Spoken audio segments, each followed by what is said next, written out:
I agree. And all the new music is fucked. Like, and fuck that. I agree. You don't even just have to say F. You can see, you can write that shit right out, honey. So, howdy, everybody. Happy Tuesday.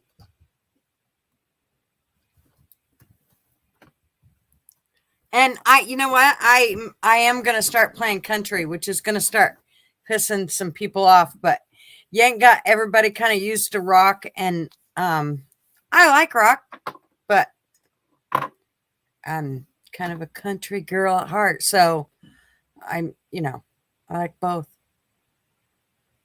And I listen to not just bubblegum country.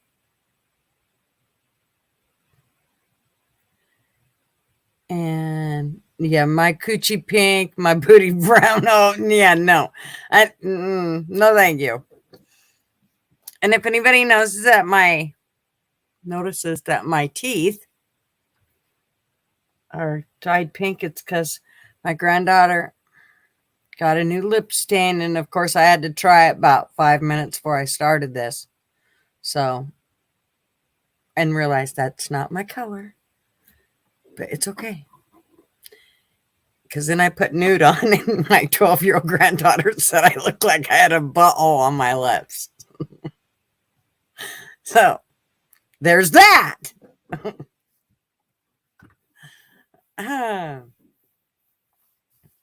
Out of the mouth of babes.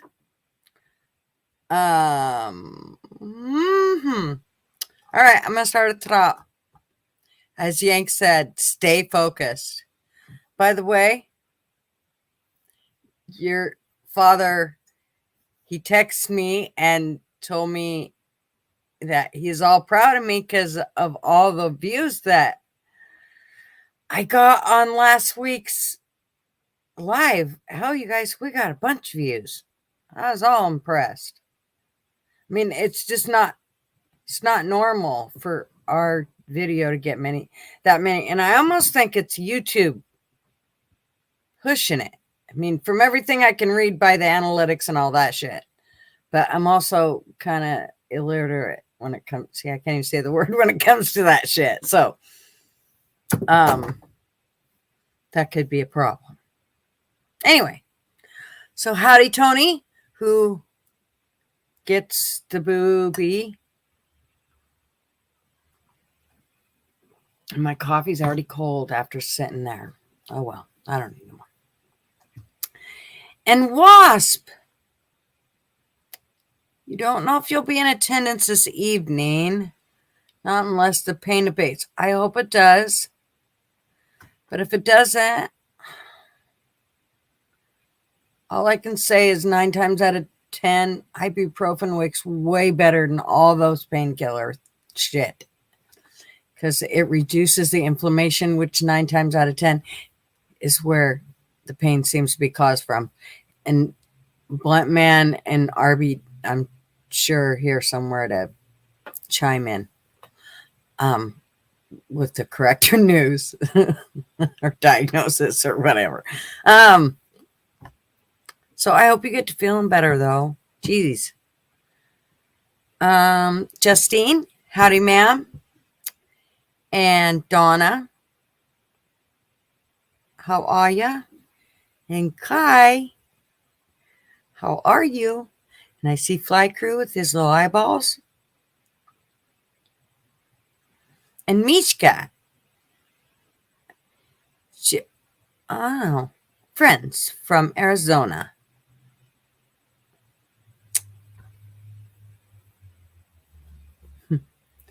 You got a mouse in your computer. Was that when I first started it? I had more than a mouse. Holy sheep shit. That was bad. I thought I was going to blow somebody's eardrums out. And like Fly Crew and a few of them, Bobby, they wear earpieces. And I can imagine what that does. They're not called the earpieces. I just showed somebody's age. So, howdy, Kai. And David. And of course, Mishka, I hope we do see you in and out. In and out. in and out and out and in, and you know. Anyways, and David and Kimmy baby. Howdy, ma'am. Corn Pop. Howdy. We ain't seen you in a while. And Justine. Who am I missing? Keep going. King's Refuge. How are ya? And Anne.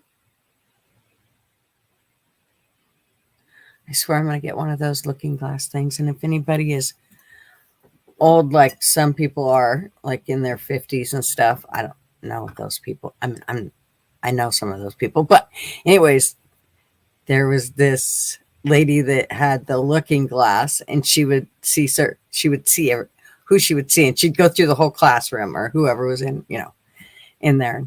I see Tommy and I see Alice. I'm gonna have to get me one of those. Howdy, Ann. And who else? Who am I missing? Do I got everybody? 22 that said hey anyway. Oh, Sugar Britches and Missy. I say that like that because we ain't seen you in weeks. You better be on tonight. I'm telling you what, I have to quit opening my windows because it is just killing me. Hi, Meldoba. And Amanda. And Sherry.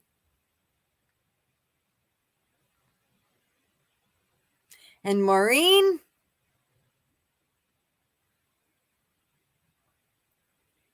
Howdy, howdy, howdy. And Scrappy. And I think I got everybody. Am I missing somebody? I kind of jumped through a few of them there.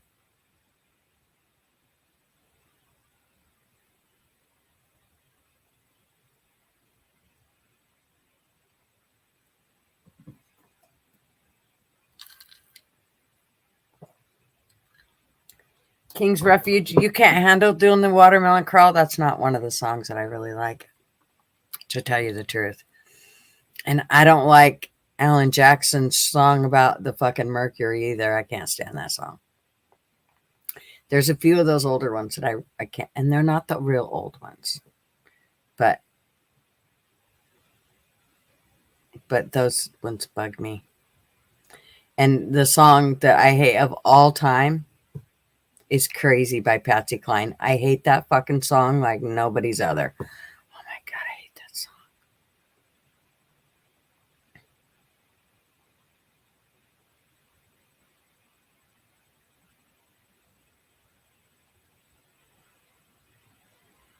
I'd be posting my toes on a certain website and shit to pay for AC if I needed to.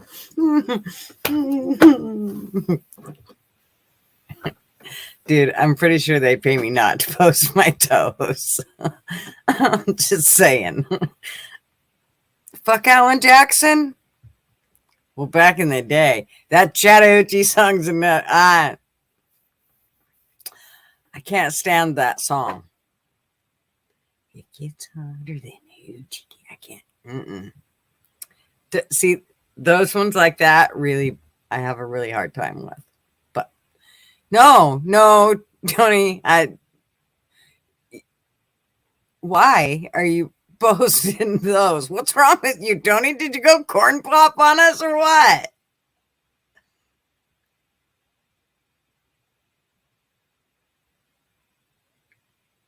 No, I'm not crazy about a Mercury fly. Yeah, it can get very old.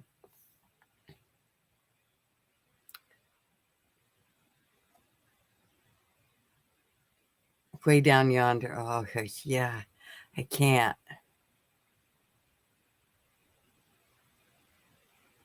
Outlaws and Outsiders is a good song.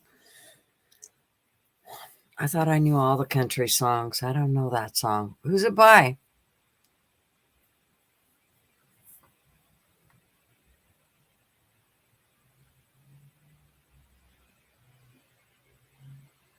You don't do comp pics. Okay. Okay, now I'm a little freaked out. Dude, Tony, what the fuck?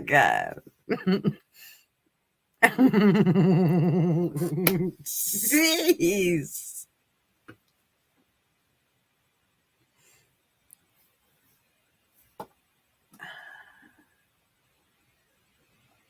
King Rushy, did did we put you in a bad mood with those songs that we played or talking about country? You seem to have like had a little bit of a rough time there with it. And so does Tony. I don't know. Tony seems to have like snapped or something. What the hell? I don't know what his deal is. He's trying to get somewhere in the gutter, that's for sure. I don't know what his deal is.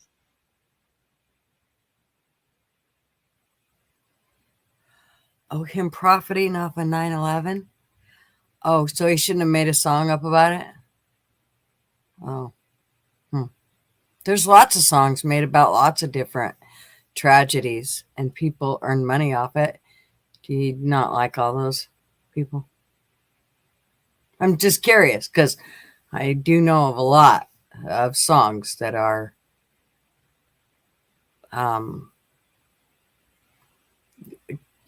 basically come from tragedies. And is that what you mean by profiting, or is there another way?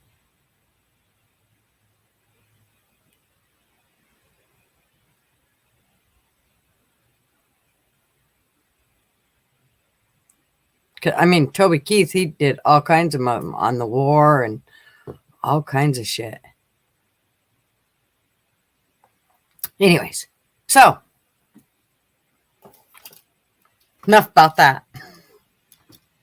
I listen to old country and new and metal of all kinds. I don't like heavy metal, just straight up. It bugs the shit out of me. I can't, and I don't like anything I can't understand. That's why me and rap don't really see eye to eye. And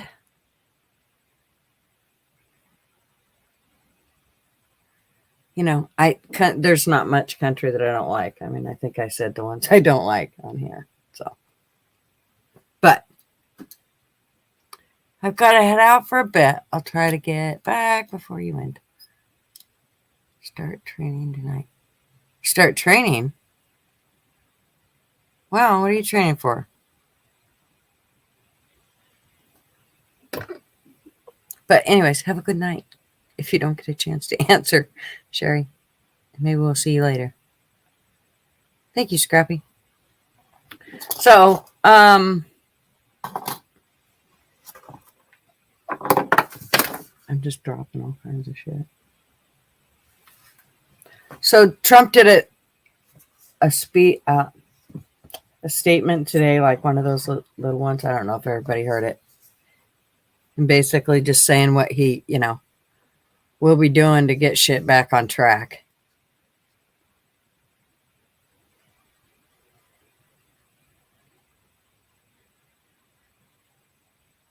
Sugar Britches. I listen to blues, classic rock, old school country, and a little newer country. Yeah, that's kind of the way. I'm not much of a blues person. However, there are some songs that I really do like that are bluesy.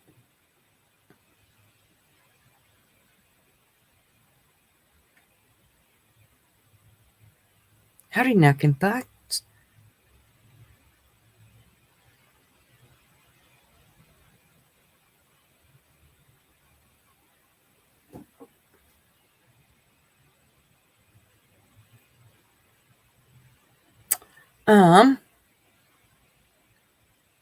I will. If I don't post the invite now, I'll space it off. So I gotta do it right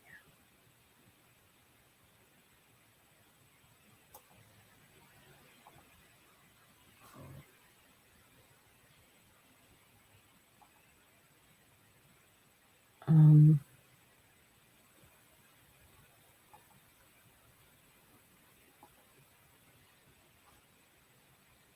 So Dead silence. Not good. Anyways, um, that was the one thing that I wanted to talk about. New patent. I'm doing this on Chrome, so it's different. You can now pin a new message to the top of your live chat. Got it.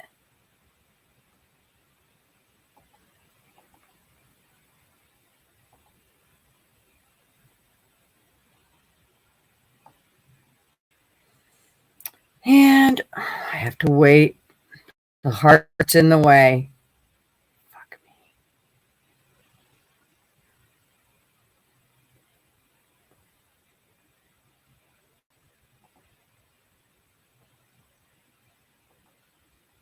Okay. It's pinned. I can take that. Right? Everybody sees it?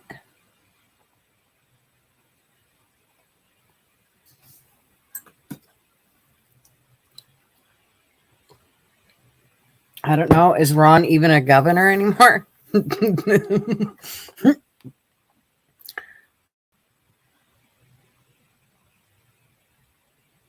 I can take that one off. Because bad enough, I got to look at myself once. Okay.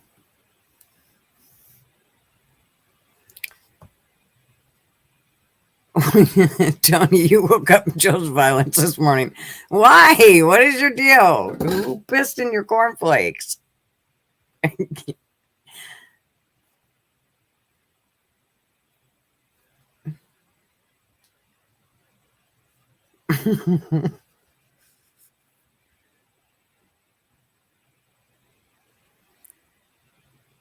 So everybody keeps saying RFK, and I'm sorry, I'm just clueless as to who you're really talking about. Yeah, he did get dick slapped by Trump. Hi, Kate. You're freezing. I'm freezing? No. Is it over now?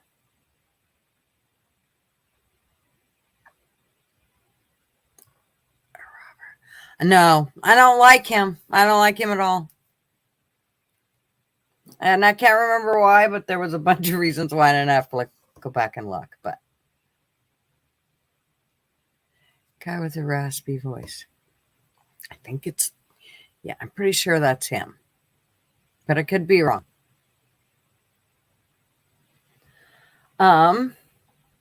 So first things first. I watched this one news crew, and it was called Breaking Points. And they were basically talking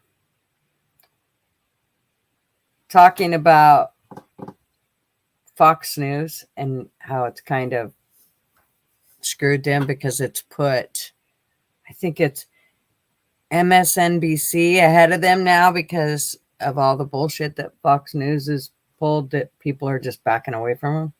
I think that's kind of what the whole gist of it was.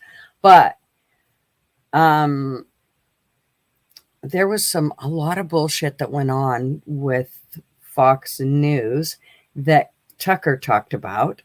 And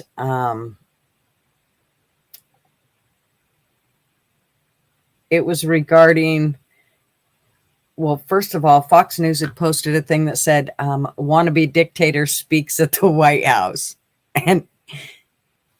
And a producer put that on there, and that producer quit promptly after he put that on there, because of course he immediately yanked it down. It was only there for like 30 seconds, but it was enough to piss off Fox, I guess, and they didn't fire him, but the guy he left.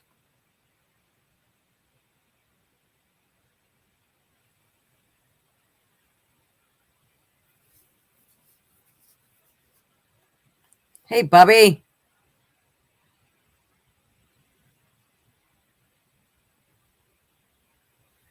No one's going to take Biden seriously? Scrappy?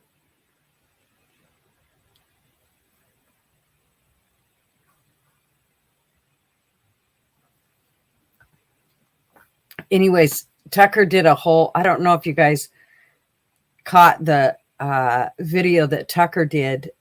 There was a couple of them, actually, a couple shows that he did. Well, a couple news blips, basically. And it was regarding Fox News and how they had done side-by-sides, basically, or he did side-by-sides of basically what the Fox News had done with Biden and Trump, talking at the same time, exact same time. So I was going to share that because it was kind of cool. Is anybody going to come on here? Bobby, Fly, Missy, somebody? I don't care. I'm trying to think of who else is willing, because we all know that Tony ain't, or any of those people.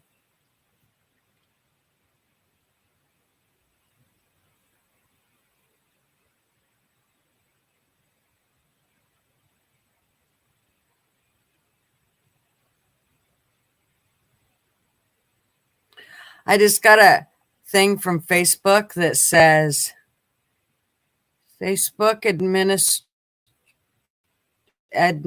updated the description of the group Chatter GBT AI and Chat GBT community. And an admin updated the description of the group. I don't even know what that is concerning. Why am I in that group? Why are they sending me that? That's kind of weird.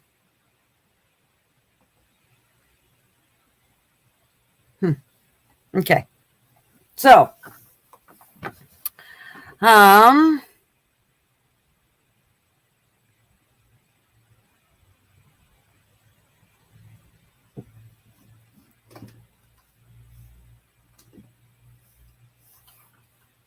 Tony, Bobby, you're fired up. Why are you fired up, Bobby?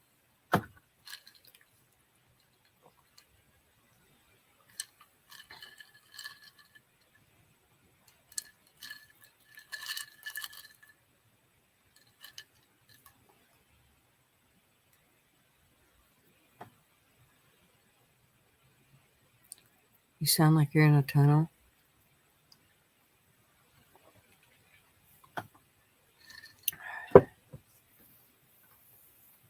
Where's Chief? I haven't seen Chief. He was he at our last one? I don't remember.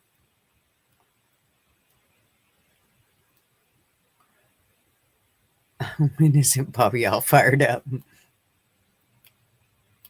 Who pissed in your cornflakes, Bobby?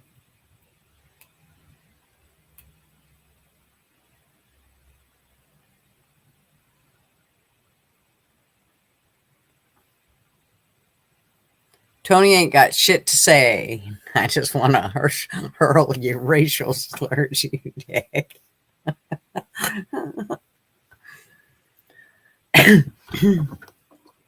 I've been very tame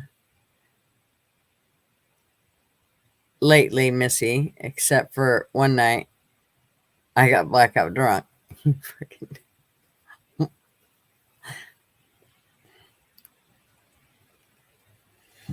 So anyways, what else? I will show this, means nobody's coming on.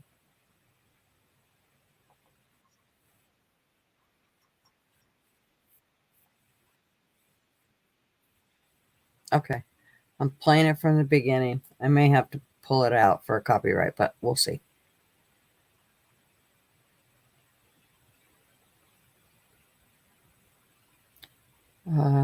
Present. See, nobody here to say it. Sounds really hollow, doesn't it, you guys? Should be ashamed.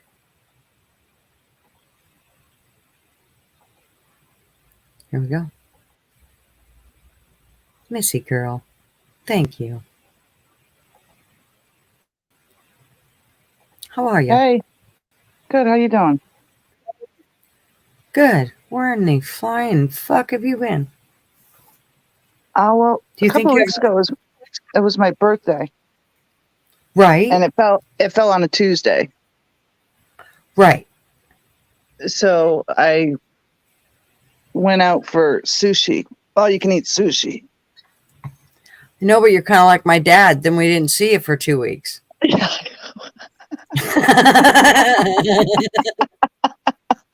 I continue to celebrate you. Damn. Yeah. Holy shit, you are like my dad. All right, well, I what's didn't this? even Will we realize take over about there? Yank. I know, because you didn't fucking show up. I know. I was like, I rewatched. You haven't I even had watched time it. to grieve. I was like crying with you. Oh, you were there, right? No, I was there in the beginning and I missed the end, so I rewatched it like the following week. And I caught the end and I'm like, what the fuck's going on here? Oh my God. That's right. Because you left Yeah. before it ended. Yeah. That's right. And he did it at the very end. I know. I'm like, he couldn't say it in the fucking beginning. Well, trust me, I was like, oh my God, I got to go through the whole show. I already had to go through the whole show the week before. And now I have to go through all of this one before he says something. I was just like, holy shit. I wouldn't have been able to do it then. I know. He was really happy though for all. I mean, he couldn't believe it. He was like, holy shit, you got tons of views. Good job, girl. I knew you could do this. You're going to do fine. You're rocking it. Look at you. So I was really impressed that he, text me in because I'm trying to give him his space. I know he really needed it. And so that's what I'm trying to. And it's hard for me because I'm a nosy bitch. And, yeah, me too. I just soon text him and call him every day and go, okay, you all right? No, but I've learned not to because Yank's kind of one of those space people. He loves his space. So I have always tried to give him that and only, let him know in a very discreet way that, I'm here and I care, but to not constantly bother him. So, yeah, I was very impressed that he texted me. So, yeah, I'm the same way with space. So, yeah, sorry, I was reading a comment. Yeah. So, I was bummed about the whole thing, but I mean, I totally understood and I just had to, go, okay, it's cool. We'll get through this. And if we don't, it's not like, no pressure. I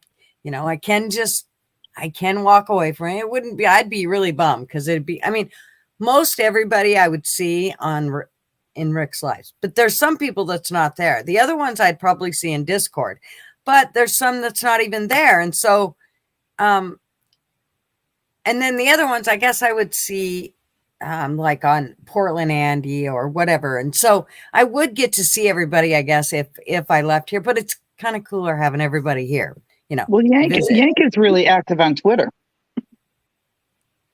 Because my notifications are on and that motherfucker, it's like bing, bing, bing, bing. It's like all day long. I'm like, well, I thought he was getting away from social media here. What the hell's this? Yeah, maybe just away from us. I think so. Should we be insulted? Fine. Are you watching, Hank? Are you watching? Yeah, it's fine. He doesn't have to be, I know. It's totally up to him. But, I wanted to give him his space. So that's basically what I've done. And, it does make it easier if I decide that it makes it that much easier. I'm not leaving him behind or anything. I will be leaving all you guys behind, but not in a sense because we will see each other at Rick's. But it's still not the same as, all of us coming here and being able to get online and, get on You're live. You're not going to end the show, are you? No, not as of right now. I still have intentions to get, but I've kind of left that open because,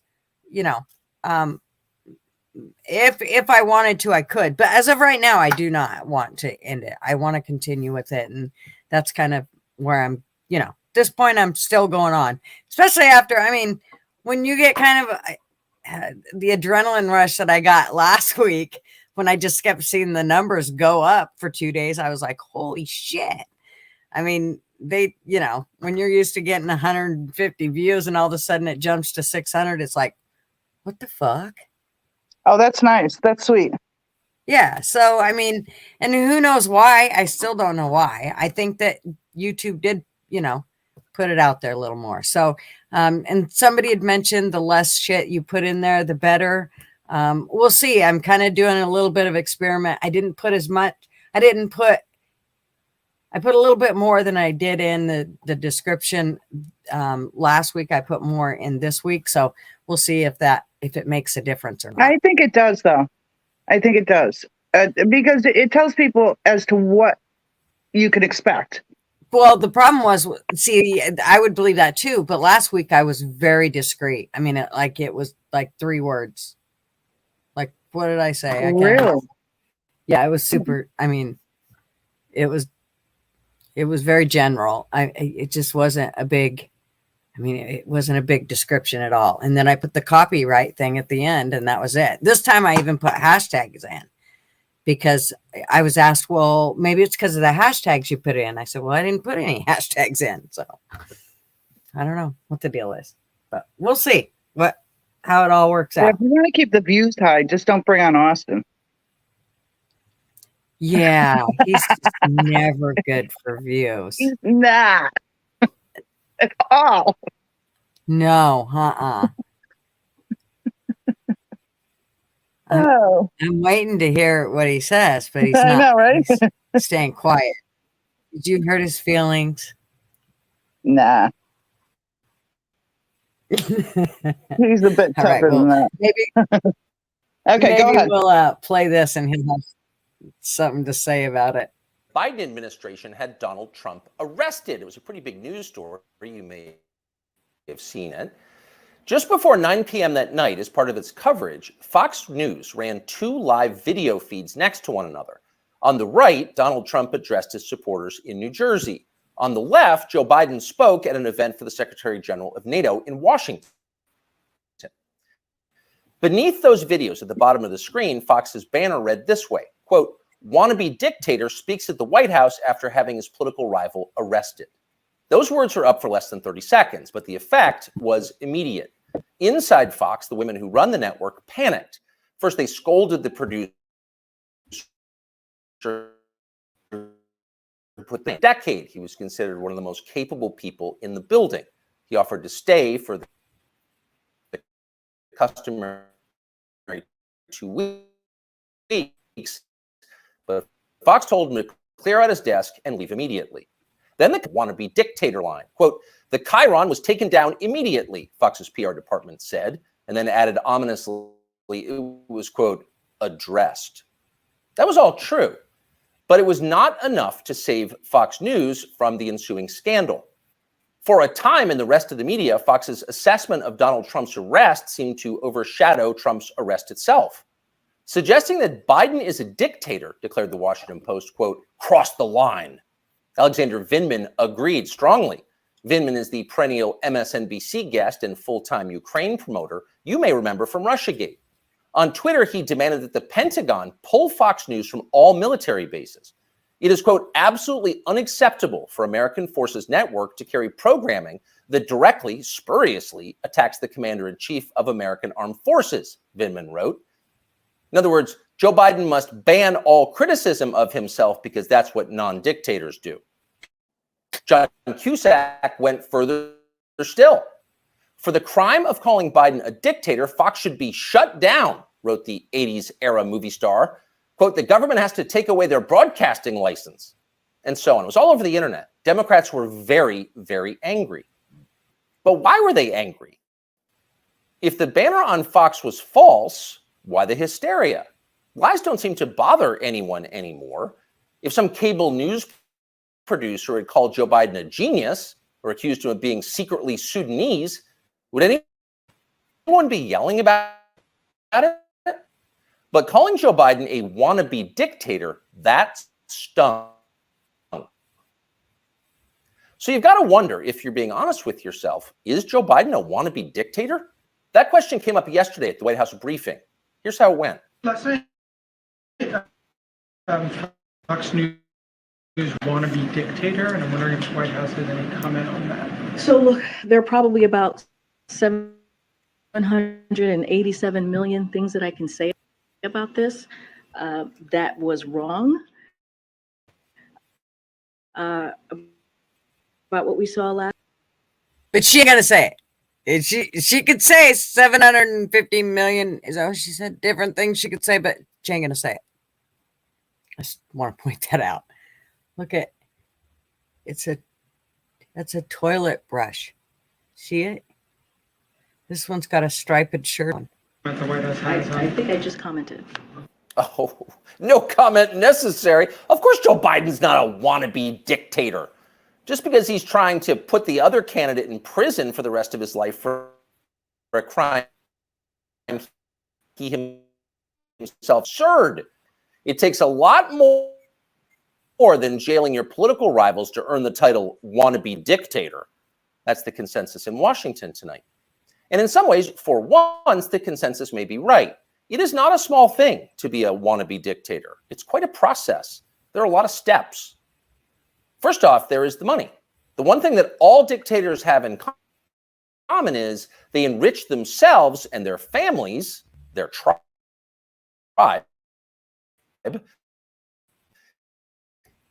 They take kickbacks from businesses and from other dictators. They use the official functions of their government to funnel cash to themselves. They don't bother to hide the fruits of this. They live in garish mansions with big lawns, far from the teeming cities, even as their own citizens languish in growing poverty, in some cases, literally living in tents on the street. So they don't really hide it. It's all pretty people, and wannabe dictators know they resent it, but they don't care. There's nothing the population can do about it in a dictatorship. It's no longer possible to fight injustice in a system like that. People can't gather in large numbers to protest the rule of the dictator. If they try that, they'll be arrested by his state security services, even years after the fact.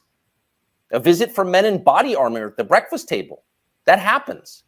And if citizens persist in believing they can gather in groups to protest, they may be shot to complete to make the lesson gin watching. Their relatives can be arrested for daring to complain that their children were killed for complaining.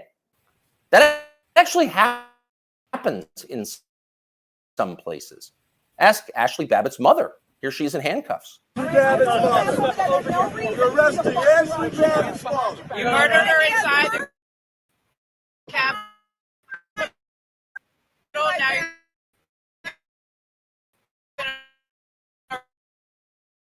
arrest. Maybe they want me to stop it. Hi, Arby. How are you? David, are you saying Scrappy, was I giving SE shit? Is that what you're talking about? I was hard on him.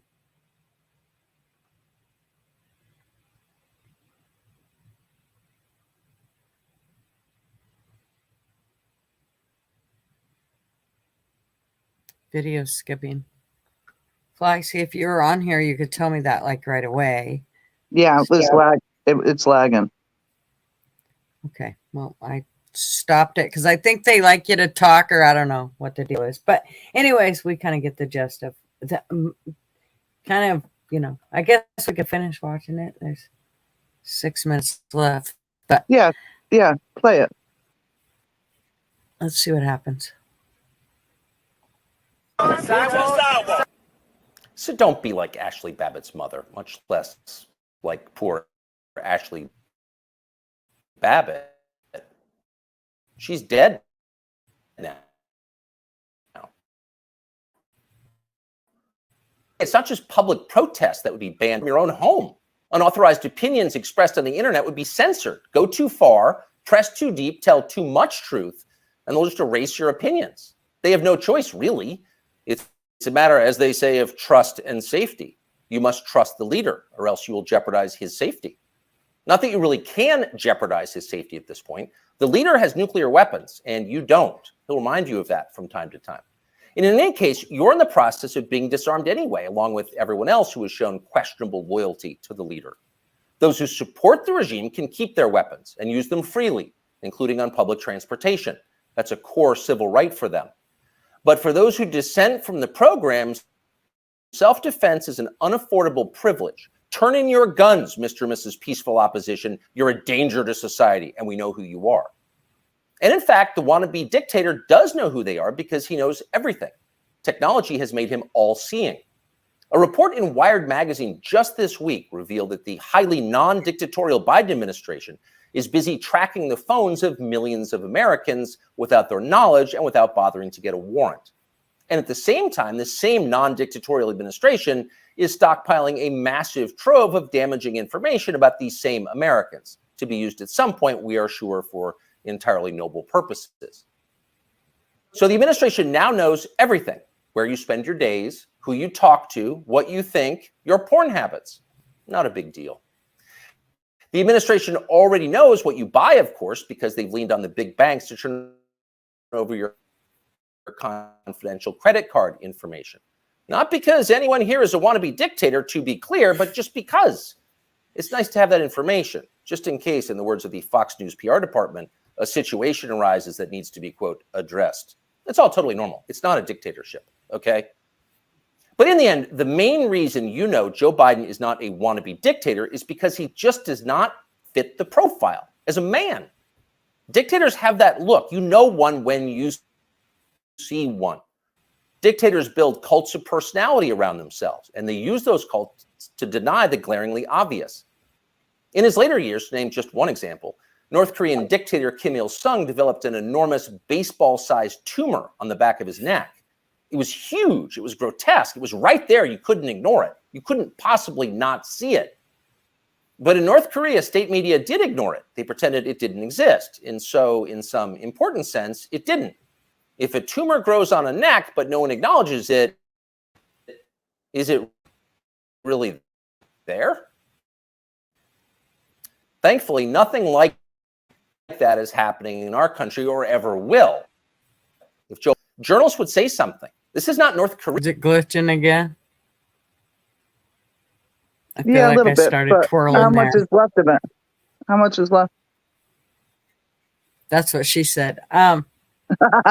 It's 8 minutes and 52 seconds, and it's 13 minutes and 42 seconds long. So we still got like 5 minutes to go. I'd play it. I mean, we've watched the majority of it. Yeah, We don't have edit state it media out, here. If Joe Biden was, say, incapable of completing a full sentence, or mistook his sister for his wife, or suddenly started falling down in public for no reason, the New York Times would report on that and then get to the bottom of what was. It would cover it up. The very idea of a cover-up sounds like a conspiracy theory, a dangerous one, actually, so stop it. And by the way, if Joe Biden was a wannabe dictator, he'd have the family. Hussein had Uday and Qusay. They were princelings who lived above the law, indulging their most decadent fantasies with total confidence. They would be never held to account by the police. As the sons of a dictator, they knew they could do exactly what they wanted. And so that's what they did. There's no one like that around Joe Biden. He doesn't have weird sex scandals at the heart of his family that no one in the media will ever talk about. He doesn't have a ne'er-do-well former nightclub-owning brother who's made a living for 30 years by being related to him. Not at all. That's dictator stuff. Joe Biden doesn't award ridiculous inflated titles to his relatives that the media are then required to take seriously. He doesn't call people doctor who didn't go to medical school and then force you to nod along like it's real when everyone knows it isn't. Nicolae Ceausescu did that with his wife, Elena. Joe Biden would never do that. Nor does Joe Biden dress like a dictator. He doesn't do photo ops in mirrored sunglasses driving a sports car to convince you that he isn't frail and senile, but instead powerful, virulent, and wise. That's just not his style. If Joe Biden was a dictator, he'd be wearing epaulets and carrying a tasseled riding crop, and he isn't yet, so calm down. If he was a dictator, Biden's speeches would look like Nuremberg rallies, a blood-red backdrop, armed soldiers by his side, screaming about crushing his eternal enemies. Honestly, Biden did come close to that one time last September at a speech in Philadelphia, but it wasn't in any sense dictatory. It was necessary. As MSNBC assured us at the time, quote, Biden aimed to showcase his faith in the military apparatus and its ability to back the democratic order. See, it was about democracy, not dictatorship. No cause for alarm. He is not a dictator. A dictator would stockpile ammunition for his own bureaucrats, including his tax collectors. He'd redefine the legal code to make disloyalty to the regime the most serious crime. He'd claim dominion over the most intimate parts of his citizens' lives. He'd define what attitudes they were allowed to have about sex and religion and how to raise their families. He would even, in his final grandiose stage of dictatorship, claim ownership of their children. And Joe Biden wouldn't do that. And to prove he would never do that, Biden just this week released this video. These are our kids. These are our neighbors. Not somebody else's kids. They're all our kids. And our children are the kite strings that hold our national ambitions aloft. It matters a great deal how we treat everyone in this country. LGBTQ Americans, especially children, you're loved, you're heard, and this administration has your back. See?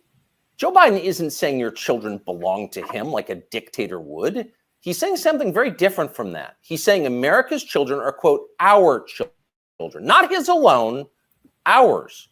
You share your children with Joe Biden evenly, right down the middle with alternating weekends. You've got joint custody with Joe Biden, and you can thank heaven that you do. A nation is like a family. Every family has a head, a father. That's Joe Biden, our nation's father. And this, ladies and gentlemen, is now his fatherland. Just don't call it a dictatorship, or we'll have to issue a statement disavowing you.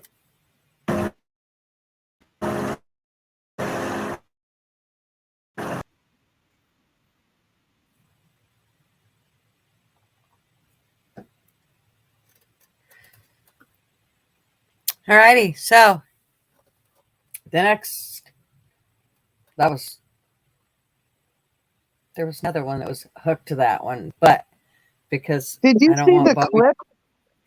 Did you see the clip out that Biden is taking the stairs underneath the plane, Air Force One, whatever plane he gets on? No. The like that go into the cargo spot. He's not taking the tall stairs that go all the way up. Oh. So They're too there much. aren't that many stairs. I saw a clip of it today on TikTok. It was a real clip. They ought to just put him in one of the dog kennels. He'd probably be just fine and secure right there. Or just one of those luggage lifts. Right. I could see him going up it. Okay, go ahead. Sorry. No. And Fly got offended. He's all Fly's crying in the comments. He's all crying in the comments. He'll come on and cry for you. Are you gonna come on and cry a little, Fly? And then Fly's being mean to Bobby about the criminal activity in New York. That he said that he already heard it. No one else needs to hear it again. Yeah, I'm putting them on total blast. Come on, boys. Get on here and argue. Do it. He took the kids' stairs, Tony. So, I don't know if anybody noticed that they were saying that Modelo sales went over Bud Light sales, and so now Bud Light, boo-hoo, it's not number one no more. No. Big fucking deal. It's all the same brand. It's all by the same company. So Yeah.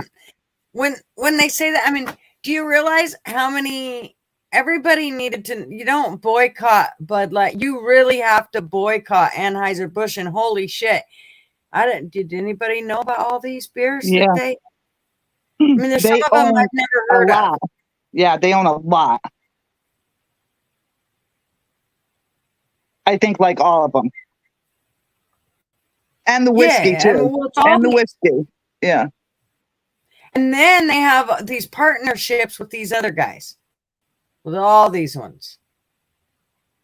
I think the best bet, but I'm not a beer drinker. The best bet is microbreweries.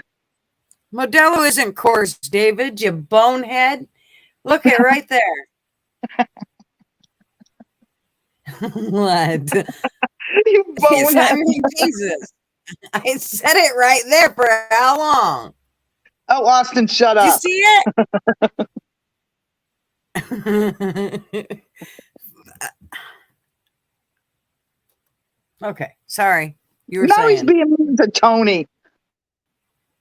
Now he's being mean to Tony. For Tony. Flies in here. What's the moon say? Does it say everybody's supposed to be crotchety? I have a spam shirt on. For fuck's sake, that should put everybody in a good mood. Probably just men, I think. Oh my goodness! Hi. Hello, how are you? Good. Hey. How are you? I'm good. I'm good. Sorry if my camera goes over. Cruz has knocked the camera. So, how is everyone? It's good. It's been so long Good. since you've come on. I know. It's been ages, eh? I listen though. I know. You're always there. A lot. Yeah. And when you can. Especially at What was taking that? care of them babies. I know. We had a surprise lamb, and now I'm bottle feeding him. Oh my gosh. I And know he's really cute. So I love those little coats that you put on them. Like, don't you make? Isn't it like already wool that you put on them? Yeah. They make them, and it's just like matted like together wool, and they just cut the little they just cut little crosses, and you poke their arms through, and it's yeah. So he's got 2 coats on at the moment because it's so cold. I mean, it was -4 a couple of mornings, like all last week. Uh-huh. So that's I don't know what that is in your language. About 24 maybe. You add 32. So what? I don't know. I- Yeah. Celsius. Bobby, come back. He was here and then he came back. No, you're fine. Oh, okay. He was here and then he came. Then he left. So I think he's walking outside.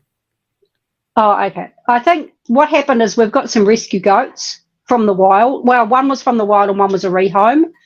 And they've got ORF, which is like this little virus they get on their noses.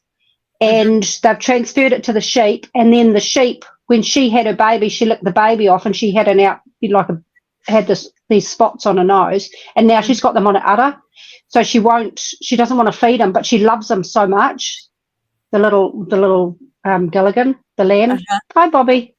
Hi, Bobby. Hi, Bobby. It's daylight over there. It is daylight. It's still daylight here too.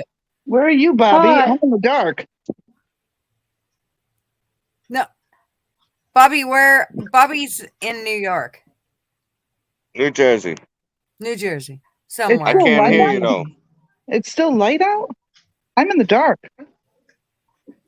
No, I'm in daylight. What the fuck is going on here? It looks My pretty mic dark. is set. Oh, are those lights outside? They're lights outside? Yeah, it looks pretty dark there. I mean, it's just because they got lights everywhere there. Like here, it's 6 o'clock here right now, 6 p.m. So we still got quite a bit of daylight. Another 2.5 hours worth of daylight. It's 1 p.m. here. Nearly 1 p.m. Yes. It's 9:05 here. Or 9, sorry. At night. The clock is wrong. At night. Yeah. Yeah, like last night. Yeah. Yeah. We're ahead? No, Tracy's ahead. Okay. Oh, no, yes, I'm ahead, yeah. So we're the first in the world too. Night. Yeah. So you're tomorrow night. Tomorrow lunchtime. Yeah. 1 p.m. Wow. Yeah. Yeah, the dates are all. That's why I get muddled on the dates with you guys. Sometimes I think, oh, you're ahead, and then no, it's us. Yeah. I always feel like you're somebody I would like. If I lived there, I'd just be like, I'm coming over to have coffee, and we do. We all really do weird. that. I just turn up at people's places. Oh, good. Yeah. Oh, well, pop over. Yeah, exactly. I'll put the jug on. Yeah, exactly. Yeah. But it's cold at the moment. Really, really, really cold. It's just not warming up. It's your winter there, no? Yeah, yeah, really winter. But when it's raining, it's not as cold because it kind of the clouds block out that Antarctic, like the winds that we get. So when it's fine, it's just so friggin' cold. It's just like the ice just stays on the ground all day. Mm-hmm. Yeah, yeah. Bobby, can you hear us? I think he was being quiet. All right, I Where can are hear you? you now. Can you hear me? Where are you? Yes. Yes. Yep. Hi, all. Hi. Hi. The mic was working through my earpiece, but I couldn't hear you. Congratulations, Bobby, on the job. I appreciate you. I'm in Jersey. I'm in Cherry Hill, Mount Laurel, New Jersey. Mm. Mm. Yeah, I went back to work as well. I didn't want to. Yeah. What's going on? Well, congrats on getting a job, but I'm sorry that you had to go back to work. Yeah. I just want to do more stuff with the animals and stuff, and it's just slow when you're not employed.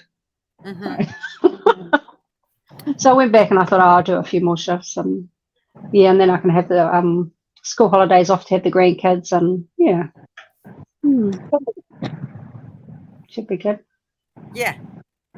Working. That's the American dream. Yeah, yeah, not. Shit. It's not even a Kiwi dream. Oops, just lost my ear. Yeah, I've actually considered going back because just so that we have more as we want to travel and all of that. Yeah. And, it would probably make it I can. a lot less stressful on Marvin and myself and just, Yeah. Yeah. I'm just going to work casually because I worked for the nursing bureau for 20 years or something. And so I just thought I'll go back and maybe do 1 or 2 shifts a week if I feel like it on the day. And so that's what I'm doing. There you good. go. Yeah. Perfect. Anyway, I did say last week I was going in for a bit of surgery, didn't I, on my face? And so I thought I'd just show you. No, it's tomorrow.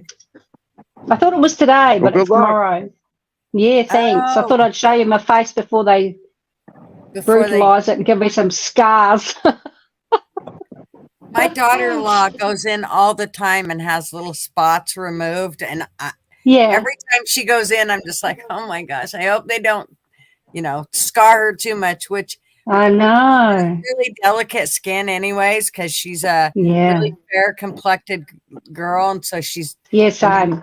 It's really hard on her. It's really hard on her skin, but she goes in and gets them cut off, and I mean, I don't blame her, but every time I think, oh my gosh, it's because it's always right here on the nose, or Yeah. It's where you got sunburned as a kid. No, mine because I've had. What are you going in for? I'm going in because I've got a basal cell carcinoma. Oh, you're getting Mohs surgery. Yeah, no surgery. But I've had invasive melanoma before, which is the really bad one. So I've got this scar that's like 6 inches maybe long on my leg. And so I know that they're going to take fucking heaps. Well, you're awake during that, no? What was that, sorry? You're awake during that, no? Yeah, they have to have you awake. I worked for a surgeon that did Mohs surgery right in the office, but it was basically for like between 80 and 95 that came in, and she would do the face. Man, she was fucking precise. Yeah.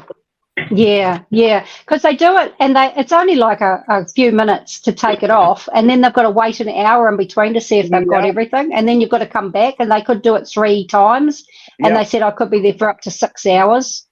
There would be 2 surgeons, and they would do probably 8 between them, and they would have them sit in the waiting room. We would bring them coffee and snacks, and I felt like a fucking stewardess. But they could bleed, and they said I've got to sit up. And then sit in an armchair.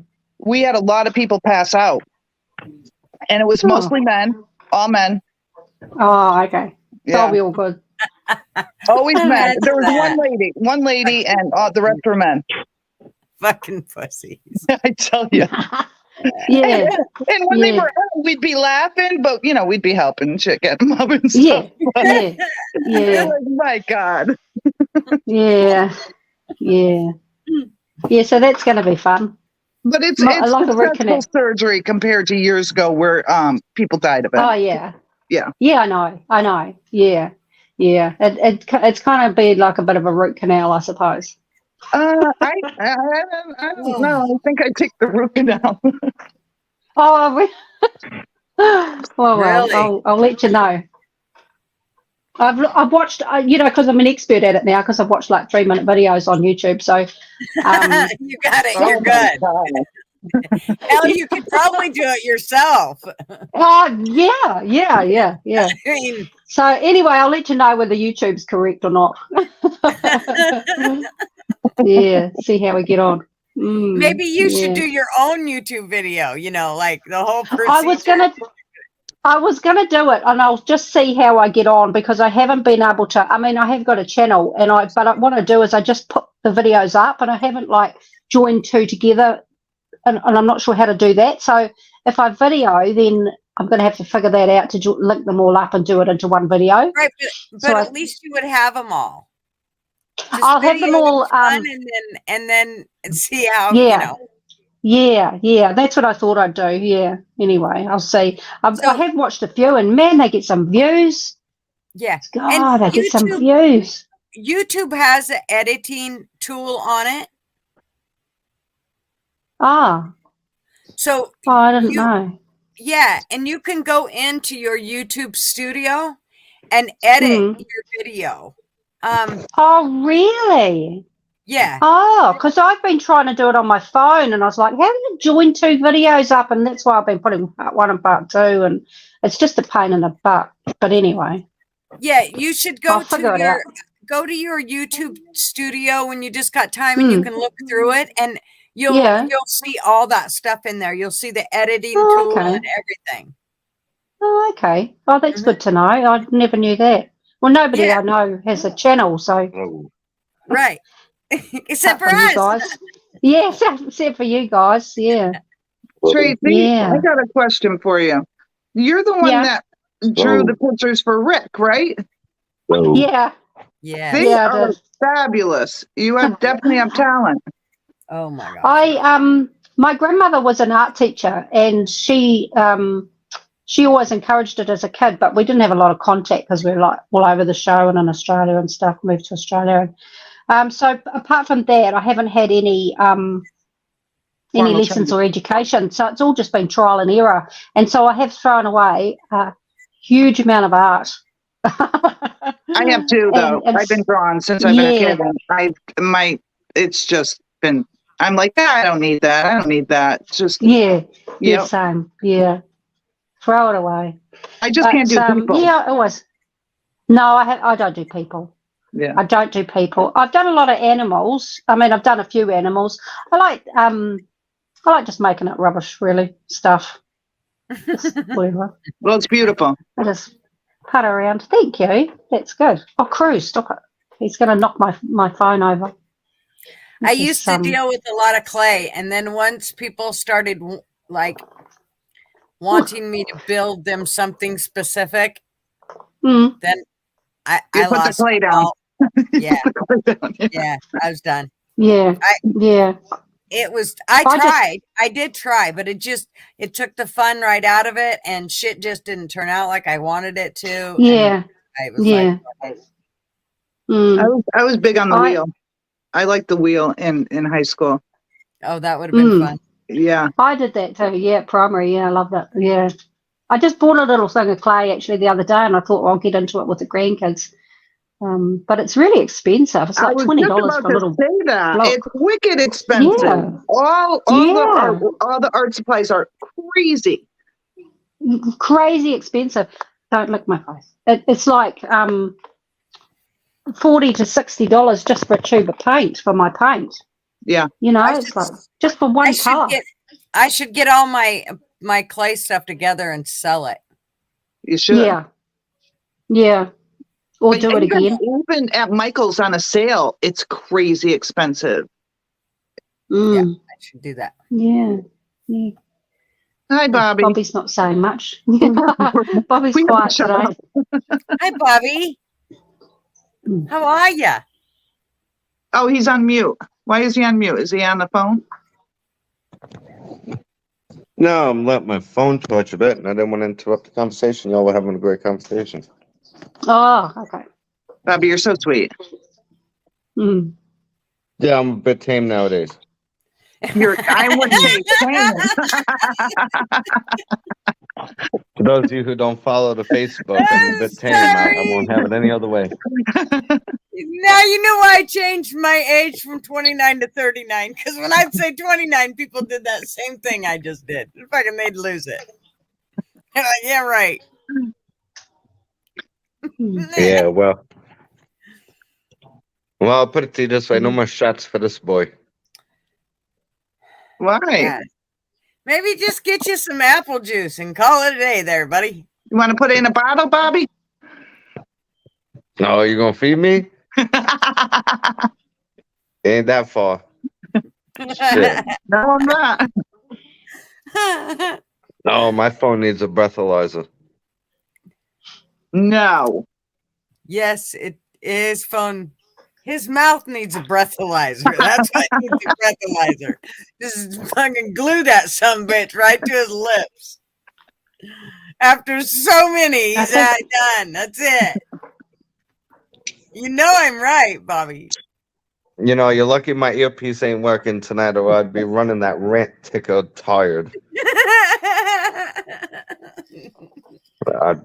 I am so fired up. I'm calm. It's one of those. You're being fuck good. You fly. Yeah, Fuck you all know. Fly. Yeah, everybody. I don't know. I don't look at people as gods anymore. The enemy lines are drawn, and I don't give a fuck about. To a point, okay, we're gonna convert some people or wake some people up, but I don't know.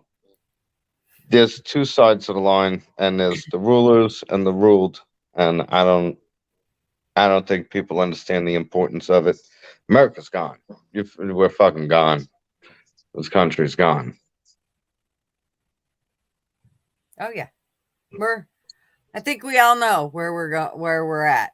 I think well, anybody that's followed Rick or anything knows that we're there. It's a do-over. We're at that point. It is. I'm going to have to head off because my phone's glitching. And I've only got one earpiece. Probably because we started talking about this. New Zealand's like, yeah, you ain't listening to no more of that, girl. That'd be our government doing that. Yeah. I'm glad you came on. No, I can't hear. You know how it was all lighthearted until I opened my big fat mouth? You see? I'm glad you came. I don't want to see you go. Yeah. Yeah. No, I'm glad really, you came on. Yeah. We'll be thinking about you tomorrow. Yeah, thanks. Good luck. It was nice talking to you, Tracy. Yes. Yeah, I'm sure it'll be all right. Oh, yeah. I'm not too worried about it. But no, yeah, thanks. Me either. Yeah. It'll be good. Anyway, good I'll see you again. Bye. All right. Thanks for coming on. Bye-bye. Man, she made a quick exit. That's why I don't come on no more. I scare people off. Nah. I give the trolls what they want. They're not happy. Well, that's just Austin and Tony. Wesley, Tracy will probably tell you what breed of dog that is in the comments here. She'll probably, if you watch, she'll probably tell you. A Labradoodle? Looked like a Labradoodle. I thought it was a Lhasa Apso, but I don't know dogs. I'm a cat person. A what? English? Lhasa Apso? Oh, what was the name of that dog? Abracadabra doodle. We had a Lhasa Apso growing up. Yeah, Marvin called it a lopsided asshole. My mother did too, not in those terms, but I mean, it was a slob of a dog. Mm-mm. Lots of ops, so lopsided asshole. And he said, if you just stick a stick up his butt, we could have swept it around the room and got the. I'm not kidding you. He was thick, furred dog. He had layers and layers like wool. Yeah, but we had ours shaved. Oh, You know, we had his shaved all the time too. But if it was, I mean, it didn't take but a minute for it to get nasty. So he had to be cut all the time. they were selling them for high prices back in the 80s when we got him. And Mhm. my mother and I went to the mall and they had this dog with a balloon around its neck saying, "I'm ugly, buy me for $80." It was a lot of money back then. And my mother got him and brought him home without my father. She walked the house with the dog. That's funny because that's the only dog I ever bought too. Yeah, that's the only dog she ever bought. Yep. And he was $100, and I bought it from a friend who, when I seen that dog, I really really liked him, and but I couldn't afford. They wanted like $250, $300 for him then, and I couldn't afford it, and so the guy that had trained me to be a caregiver had bought the dog, and then I don't know, within like 10 months he's like, yeah, him and our old Lhasa don't get along, and you really needed a dog, and I'll sell him to you for $100. So I bought him. Did he have skin issues? Never. Oh, see, ours did. And my mother always fed the dog scraps off the table.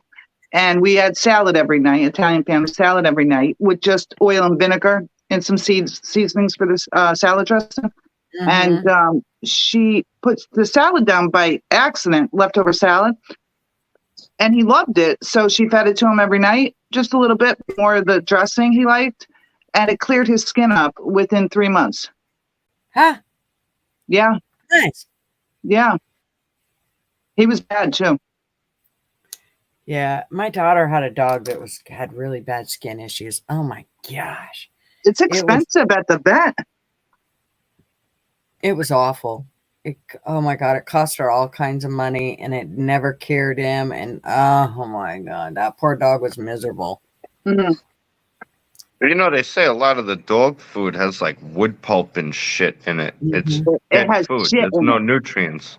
I think it was, I'm going to tell you straight up, it was, that dog was fine. He was a perfectly healthy puppy until they got him his shots.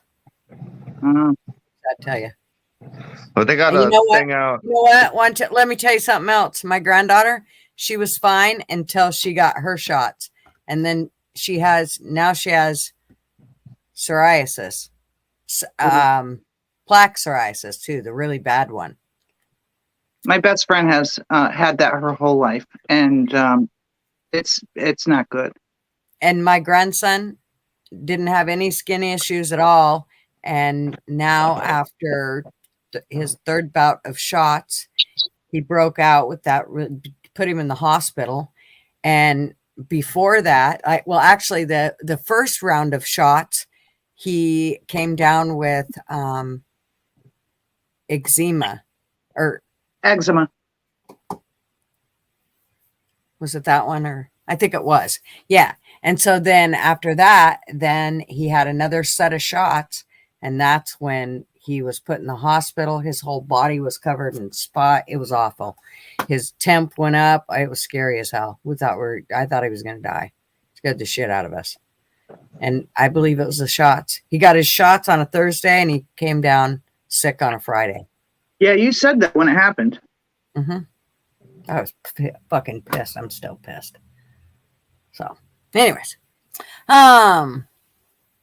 So what else were we talking about? We were talking about, so we can stop about the Bud Light thing, because I just think it's funny that they're all saying, well, they're going to boycott Bud Light. Well, go ahead, but you can't drink Modelo or Rolling Rock or fucking Johnny Appleseed or Shock Top or any of these others either, because they're owned by Anheuser Busch. So, all right. You want to know how you're gonna boycott this shit? You quit drinking. There you go. Every fucking alcohol company. Yep. Everything. Every corporate company, all processed foods. You got to go to farm stands. That's it. Nobody's going to do that. Now, No, it's their too easy. loss in revenue is they're definitely feeling it. They're Oh, yeah. feeling it 100%. They're feeling it. I mean, Oh, when yeah. you see, and it's not necessarily just us not drinking Bud Light. It's the venues, it's the bars, it's when Bud Light's not selling anymore. hmm They Yeah. say it's only 2% of their revenue globally. Only 2%. But it's the principle of the thing. When it's taken out 9 million in how many days? I would say there's some issues. Billion. Like, huh? Billion. 9 billion. Yeah. Yeah, it was But a lot. most people don't realize this. We're coming up to the 4th of July. That is the biggest beer Redneck. season sale. Is the biggest 4th of July. redneck. I used to deliver beer. I delivered beer for Bowen Brothers that did like Miller, Red Dog when that was a thing and all that shit.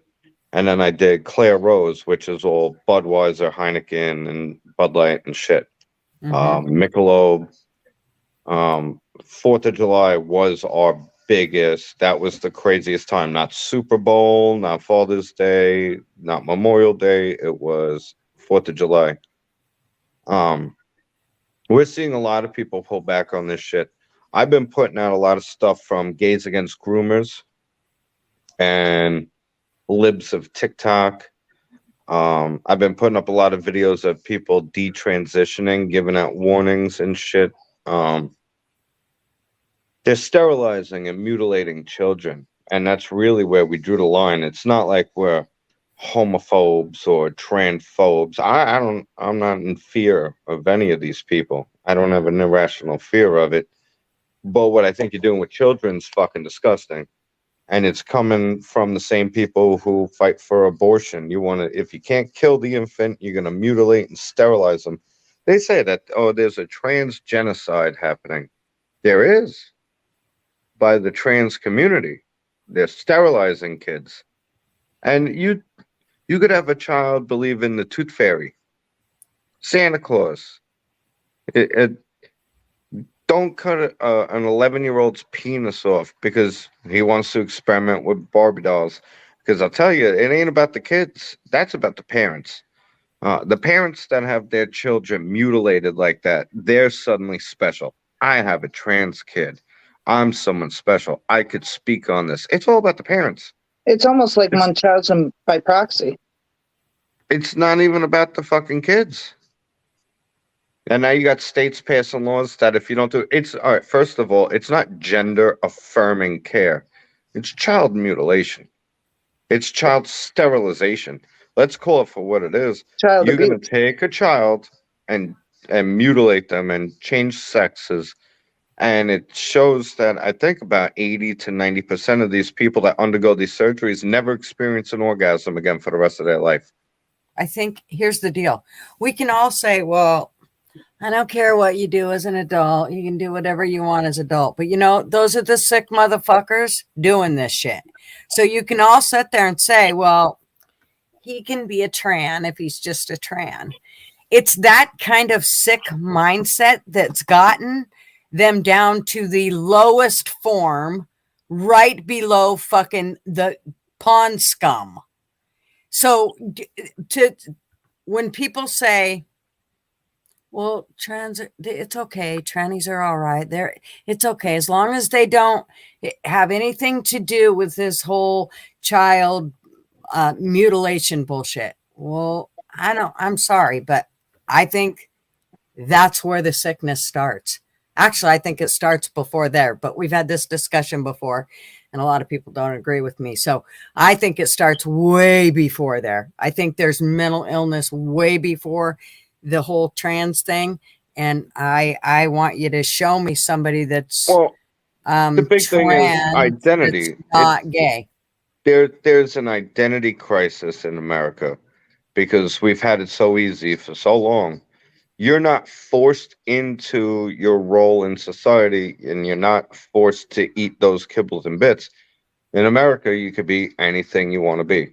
Now, as rational adults, we understand that there's a population that's going to want to do things as adults and don't harm others. That's also why we have gays against groomers. These groups exist.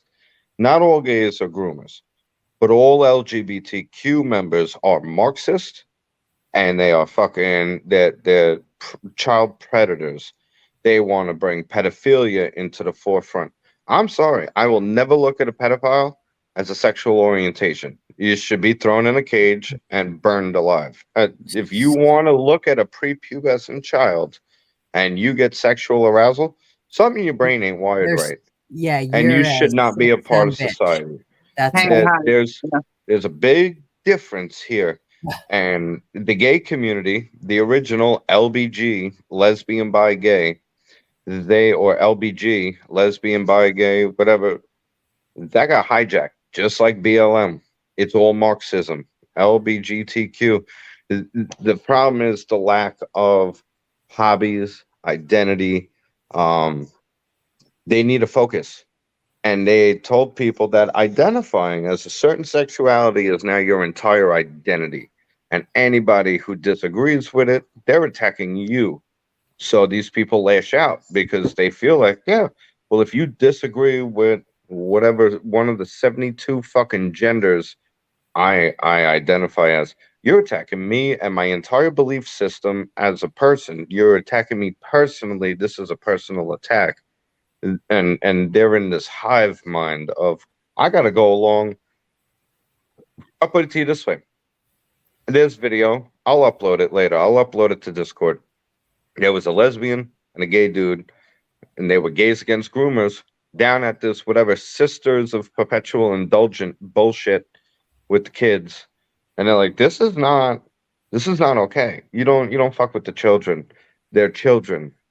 Remember back in the day what you did in the bedroom, and the kids would accidentally find you were wrestling or whatever. Now you have pornography. I uploaded this today to Fact Check News. Missy, you follow Fact Check News on the Facebook. I just brought that page back alive again. Yeah. What they were showing 8-year-olds how to masturbate and 12-year-olds how to have anal sex. And these are the banned books.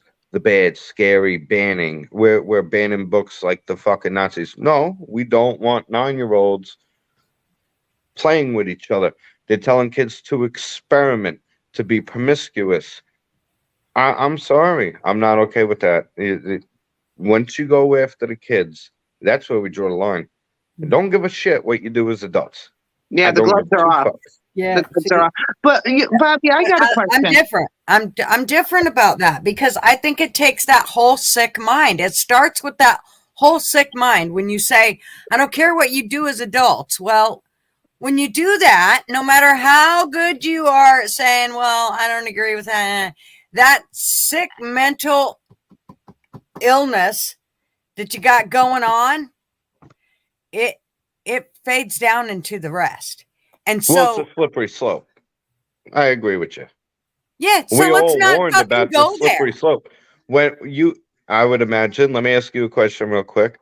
When they first started with the whole gays get married and adopting children, I'm guessing in your brain, somewhere in your brain, gutter girl, you were like, one day they're going to want to normalize fucking kids. Thank you. Here we are. Here we are. Here we are. But there's a line in the sand. And we're not pushing back on what you want to do as an adult. But we said this is going to lead to this shit. And we're not going to be okay with it. And here we are. And we're not okay with it. Doesn't make me a bigot. Doesn't make me a bigot at all. But as long as you have that mental illness out in society, it's not going to go away. So that's why I think it all starts there. You got it. That I'm telling you. Well, there's way more bi women than there is gay men. Well, you gotta talk to your peoples. See, because guys love ain't fucking my right? people. Guys love lesbians, you right? anyway got an issue as in what you are, then you ain't my fucking people. Well, a lot of these what people you don't have fucking issues like with what they licking. are. The problem is that they got latched on to by parasites who are nasty, sick motherfuckers that want to do shit to children. I have a scenario here. My best friend that I You also know had a since I've been, question. Yeah, Missy, and I your have a turn. question. But here's a scenario. My best friend lived across the street from my grandparents. My grandparents sold their house to a gay couple, men. The two younger boys were groomed by them, and they are both gay. Imagine that. Gonna And rub this off. is going back to Children, the children are Really? impressionable. Oh, this is shit. going back to the 80s. That's how Children are impressionable. very. So when you say I don't care what you do as an adult, Yeah, that means you don't care if they adopt two boys. I was And against that. Well, I I was think we were against gays. Even what's his name? He's one of the conservative guys. David Rubin. Is it David Rubin? I think it's David Rubin. He's a conservative, but he adopted kids. I was like, you shouldn't be teaching that as normalcy to children because it's not. It's not. And if people want to say, "Oh, well, they're happy," they're not. They're not. You could look at the more progress we've made. Where's my hand? That progress. We've made progress where everyone's free to be. Depression levels are through the fucking roof, and so is suicide. These people are not happy. They're not fulfilled. It's like women saying, "I don't need kids. I want a good career." When they're on their deathbeds, they say, "I wish I had a fucking family." They're not happy. Oh, SC, you fucking pussy. Hey, Essie, We were actually, talking about you know what? Yeah. No, wait. You really should jump in because I was just getting ready to put something up about the Hunter Biden pleads guilty, and I wouldn't mind hearing your Always little input. sweetheart deal. He pled guilty. What about I'd the like to fucking hear money about your. laundering, the child porn, the treason? The big guy, fuck that. He gets probation and they're going to put Trump in jail for 400 years for a non crime? Bullshit. Bullshit. No. Yeah, come on, SC. I'm gonna take a moment. I'm gonna step outside. Bring SC on. I'll digress. Let me get to a different setting. I don't want to keep my roommate up. We got work in the morning. Okay. Real quick though, before he brings it on, Missy, you had a question. What was your question? Children have the right to choose in court which parent they want to live with. Oh, not really. No. That's a ploy they do to kind of gauge where the child is happy. Because I've been through a couple of divorces. Ultimately, the court decides. They use that as just another means of like, I guess it's kind of like when cops do a field sobriety test. They could just breathalyze you in the beginning, but if they make you walk the line and say your ABCs, it just adds to their case against you. So, it shows the child really wants to be with that parent. The other parent could actually be better for them. And the reason why the child doesn't like it over there is there are boundaries, there are rules. Right. They can use that as like a gauge of like, oh, well, think about the child. They're going to be so much happier with the parent. So that's a misnomer in family court. Well, we told Essie we were going to not talk about that. We were going to move on. But I wanted to address Missy's question, and she started it at one point. Well, where'd he go? We scared him. We probably did. He said he didn't want to talk about that shit. He was looking at Bobby like, what the fuck? Bobby brought up cops, and that was it. That field sobriety. In my hotel bell. No, but I believe that they can't make a decision that young, and that's why. No, you're gonna give your 8-year-old the fucking beer and the keys to the car. Yeah, right, exactly. And we were taught that what goes on behind closed doors is fine because that's what you pay for. That's your home, that's your mortgage, that's your rent, whatever. But this shit, I mean, I'm sure it was going on, but it wasn't this insidious. Where it's leaked down into everything. I agree. But all right, SD. Here we're Essie, going. come back. Safe to come on. Yeah, he's back. All right. Yeah, we're Oh having shit! technical Look at you. difficulties. You Can got hear some me? green screen going on. Is that you? He's That's got you a live. I like your Look at eyeballs, dude. that. I was That's a trying to nice take little off the background, green Bo. screen. Can you guys hear me? We're That's a heckling. nice You setup. gotta turn All it right. up a bit. Can you hear me? Turn it up. Oh, hold on here. Hold on here. Having technical difficulties. Looking svelte in the suit. Mic check, mic check, mic check. Can you guys hear me? Yeah, that's louder. All right, perfect, perfect. Awesome.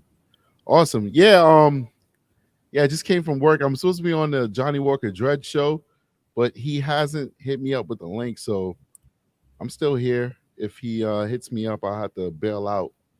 Go show some love to him. He's got an interesting show. He's going to be talking about Rashard Ritchie and how that guy's a race baiter, and I definitely want to be a part of that conversation because I think guys like him are what's destroying America.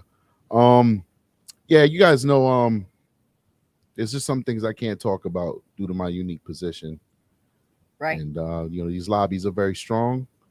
And when you're an adult, you can't just think about yourself. You have to think about your family as well. Uh-huh. But this Hunter Biden situation, man, is just a clear example of how there's a double standard and they're specifically going after Trump. Mm-hmm. And, when people like you guys, not to say it like that, but you guys are Republicans, you support Trump for the most part. Mm-hmm. When you say, oh, look, they're coming after Trump, it's easy to dismiss it. Hold on. For the record, I'm not a Republican. Okay. I'm not either. Well, he just said like you guys. He didn't really. Yeah. I mean, could be. You got a nice audience. The show's growing, so there's a few people to choose from. But like when you say, oh, people who fit that stereotypical Trump supporter archetype, Midwestern, Caucasian, whatever, which is false because there's a lot of minorities that are starting to support Trump, especially after almost 4 years of Biden. We see more and more minorities saying, screw that, I want Trump. I was lied to, But when folks who support Trump say, hey, Trump is being targeted, it's easy to dismiss them. They're like, oh, you're a Trumpster, you're brainwashed, whatever. Well, what people are not paying attention is that people like myself who did not vote for Trump, is not a Trump supporter, as in I would not vote for him. I'm leaning more towards that RFK guy. I'm loving what he's saying. Even we see what they're doing to Trump. And you don't have to be a Trump supporter to know that this is un-American, that this is evil, downright evil. And what they're doing is tearing this country apart. Now, hold on. Let me interrupt you right there. Mm-hmm. You do realize, though, that for those of us who originally voted for Trump, in a situation like this where we've been yelling about him being targeted, this is much bigger than Trump as a candidate. This is not about Trump anymore. Honestly, if Biden came in and did good for the country, I don't give a fuck if it's a Democrat or a Republican that does good for the country. At this point, even DeSantis could they can all shove off somebody who's being politically targeted by the Stasi. This is like a banana republic, like some communist shit. This isn't about Trump anymore. It's a rebellion vote. Well, Trump said it a long time ago that they're not after him. He just stands in the way of us. Trump could have done a lot good for himself by shutting the fuck up. And he's not the perfect candidate by any means. The only reason why I voted for him in the first place was he was a businessman, and America is a corporation that's ran as a business. He probably wasn't going to get my vote if there was an even pool. But after this, the way they treated him, I'm voting for him to spite this tyrannical government at this point. It's a rebellion vote. Does that make sense, SC?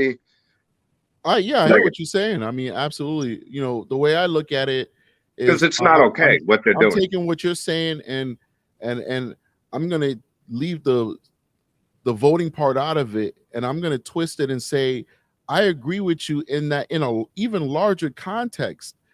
This is a bad example for where we're leading down with this country. We're literally weaponizing, the media. DOJ. and then the DOJ. Everything. But the media, first, because they're setting the narrative, then the DOJ is following up. And I'm having so many conversations with people who they're just getting all their news from the mainstream media. And then when you sit down, like especially like Father's Day, we sat down at the table and I'm speaking to the elders of the family. And, these folks are old school. They grew up watching Brian Gumble. That's how they got their news, whatever. What's the old guy that was it Brian Gumble, the guy who was doing it way back when? But anyway, they're used to Tom Brokaw. They're used to trusting the news, right? Because they were, and back then the news was better than what it was now. And once I sit down and I break it down to humility. Yeah, when I sit down and I break it down to them about all the lies that have been told about Trump, all the people don't want to believe it. That's been told about RFK, it really opens their eyes. Like, oh wow, really? Oh my God, you mean to tell me that Biden doesn't want to debate anybody? Wow, that's not right. You mean to tell me that Biden had secret files in his house as well? You mean to tell me that secret files may actually be on the computer that his son had with all the videos of him banging Obama's daughter and all that stuff? Like, you mean to tell me that this guy's taking money and the big guy was taking bribes up to $5 million? People don't know about these things. Well, why would you ask such a dumb question? Well, and we won't even get into Hillary and how many, every president has taken classified documents with them. Right. The media has been this bad for decades. And it wasn't until 9/11 that even people on the right started waking up. It wasn't until Fox News just recently with the firing of Tucker Carlson. You know how many people watched Fox News thinking that they knew everything that was going on? The mainstream media is a propaganda machine for the government that's slowly enslaving the population. It's all propaganda. Yeah, we are the new media. Us that do our homework and look at source material. We are the new media. Very disappointed in what we see happening out here. It's very unfortunate, but I do have faith in the American people. You see people waking up. I mean, listen, look at the polls. Look at how many minority members of our population were starting to actually support candidates that they're not supposed to support. I love RFK. They're supporting Trump. They're supporting RFK. You got ghetto gangster people on it, like, yo, man, I want me some Trump, man. You know what I'm saying? Like, because Trump was good for business. And one guy I saw doing it. He's like, yeah, I'm a business owner. I'm from the hood, but I'm a business owner. And Trump was good for business, and business was better when he was in power. There's a lot of things that my issue with Trump is that he didn't keep the promise that mattered to me. Which one was that? I don't need handouts from anybody. I'm beyond that. What promise? The promise to actually clean up the swamp. He didn't clean up a swamp. No, well, the whole swamp was against him. About it. I agree. I agree. Yeah. All right, hold on. I clean up the swamp. You pretty much put everybody who's an establishment, but on the right side, into your cabinet, and dopes like your kids and their husband. Well, come on. Hold on. Let's put a little dose of reality into that. One man against the machine, right? Mm-hmm. His first time ever in politics. And what he said in interviews was he had no fucking clue how deep that swamp was until his own people were fucking him over. And he's like, I didn't realize that the swamp is much deeper than what I thought it was. That's why now it's like, you believe that if you want. I'm not saying that you're wrong. I don't believe it. Well, I believe that you ran for president. You made a promise. I'm tired of these politicians not keeping their promises. I'm tired of making excuses for politicians. Well, who fucked them over? Think about it. Who fucked them over? Who fucked them over? He wanted the job. He made a promise. He didn't keep it. It is what it is. Who fucked them over? Well, my thing is with Trump. Hold on. No. Hold on. Don't gloss over this, because a lot of the subpoenas and a lot of the shit he wanted to do in the beginning when we had the House, the Senate, and the fucking presidency Paul Ryan refused a lot of the shit.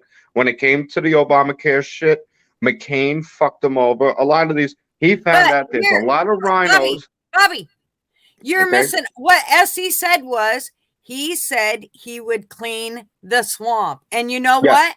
Paul Ryan was part of the fucking swamp, and Mhm. he didn't clean the swamp. They're How still did he there. know that? They're all How did he? still there.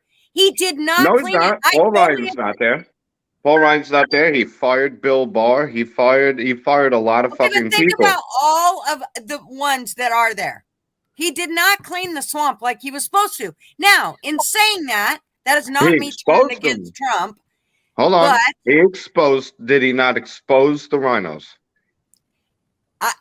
that means I don't give a fuck. Whether he exposed them or Well, then not, he they're finds still out. sitting He there finds out. Hold on. destroying our country. Think about this. Think about this. He goes in to do a job and he finds out who's not on his side and he exposes these people for being part of the swamp, right? But these people was Right. talking shit about him before he even became And then president. And these everybody folks were did. in their Everybody. positions Mark Levin did.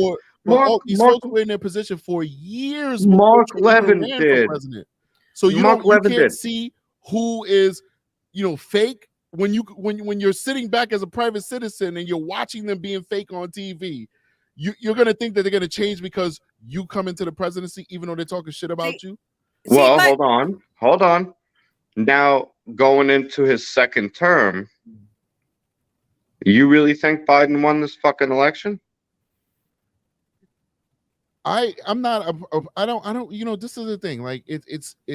Because I got proof right now I of don't have the proof Dominion machines and all of the mailed out ballots. It actually just came out today, the report of the United Postal Service mailing out ballots to other states that were filled out. Like nobody talks about this. Where's the I don't proof? know. I don't This want Dominion shit to sue dropped me for today. $780 million like they did It- Fox News. Well, But it seriously, dropped I don't know. today. I Hold really on. don't know. A report dropped today about hundreds of thousands of votes and ballots just shipped out to other fucking other states, swing states. See when the court shot down It doesn't excite the me. objections to the Everybody's stealing election. the elections. They did Bush it stole without the election. standing. Everybody steals elections. See, Like, this is Florida this was is the highway problem robbery, and then for the someone Supreme like Court me. did This is the problem for someone like me. I go to fucking source material, and what none of yous have even addressed today was the bombshell report that don't know hundreds about of thousands of fucking fraudulent votes have been confirmed in the swing states. I cannot debate something I don't have information on. So But I have it, and I'm letting you know it's there. But I have to Letting read you it know for it's there. myself. Now, this is my thing. Okay, let's boil this down real quick. Let me make a long story short, because I don't want to keep up too much time. I'm going to hop off and move outside so I don't keep my roommate up. But Trump's got nothing left to lose now, and he's seen the rhinos and the machine for what it is. DeSantis is going to have to worry about re-election. RFK is going to have to worry about re-election. This man, even SC, you've admitted, has been wronged judicially, personally, 100%. Yeah, absolutely. Let that bull back in the China shop. He might not drain the swamp, but he's going to kick a bunch of fucking holes in that dam at this point because he's got nothing left to lose, and he's good for the hard-working American tax-paying fucking citizen and business owner. So I say, at this point, let that fucking bull back in the China shop and let him do his thing. And then it's up to everybody after that, because RFK, as much as I like the man and I admire him, he's part of the fucking machine until he's not. And he's going to have something to lose, which is re-election. Trump has nothing to lose anymore. And he's a shark. He's a bull, baby. And he's on the side of people like us. You know what I mean? The only reason that I still have faith in Trump is the fact that I believe part of his deal was that he did not stop. Bobby, I'm talking. I wasn't done yet, but okay. Well, I know, but you've been talking, and I've tried to get in a little bit, I just and I wanted haven't to get been a point. allowed I to. thought you were yawning. So I believe that the reason Trump didn't go to the extent of draining the swamp, like you or I might think they should have, like we might think he should have, SE, Mhm. is because he wanted that second term to get it done. If he would have done it now, he wouldn't have got I mean, it's going to take more than 4 years to completely drain the swamp because we know it needs drained on both sides. There's probably one person on each side that could be left standing that would be worth the shit. So in all reality, it's going to take more than 4 years to drain the swamp. But I think at this point, on his second term, he could go full bore because he doesn't have nothing to lose. And he is going to give it all he's got because he's only got that 4 years to do it in. I'm going to tell you why I disagree. Well, I'm not disagreeing with what you're saying. What you're saying could possibly happen. You're not saying anything wrong. You know, I will give you that what you're saying is 100% correct as to what Trump might be able to do. What I feel like, I think we need a fresh start. And I think we have somebody like the thing about Trump is RFK's for better not or for worse, he is a chameleon in that before he ran for president, he was for abortion. He was voting with Democrats. He was giving money to Democrats and Republicans. He was hanging out with, he went to Hillary's wedding and all these, the daughter's wedding, all that stuff, whatever. RFK is a guy that's been the same for a gajillion years. You bet he is. You know what he is? He's a fucking politician. And that's what he's going to be 100%. forever. And we need to get rid of that shit. But once you run for office, you become a politician. No. The way it is. But you know, I love a guy. Still not a politician. But look, I'd appreciate a guy who went against vaccines from day one. From day one. Remember, there's more than just that. We got RFK a whole list. We got a whole list of it. You know, so you're an anti-vaxxer? Hold on. We're going to put this to the record. Let's see. You're an anti-vaxxer? No, I'm not an anti-vaxxer because I do believe we should get vaccines like polio and hepatitis. Oh, you're common sense, though. No. I'm talking about COVID. I think the COVID vaccine was trash. And we don't know what's in it. And people are not getting vaccinated. But you know what's in all the other ones? Got it. Stop. Hold on. Now let's put this in perspective. I didn't take the fucking vaccine for COVID under Trump either. So I'm very aware of what you're saying, Essie. I don't worship Trump. I think it was a sad day in America when I saw that man as the one who was possibly the savior of this fucking country. But he was the outsider.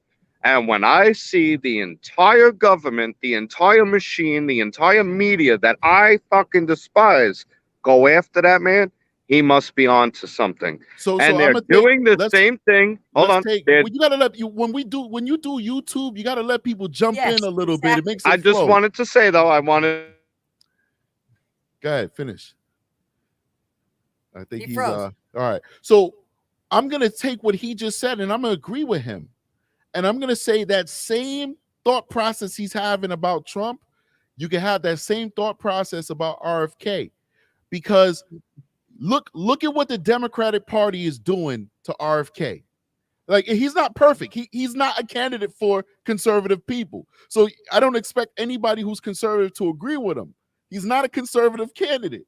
But look what the Democratic Party is doing. The Democratic Party does not care about Biden. They like Biden because they can control him because he's a puppet president.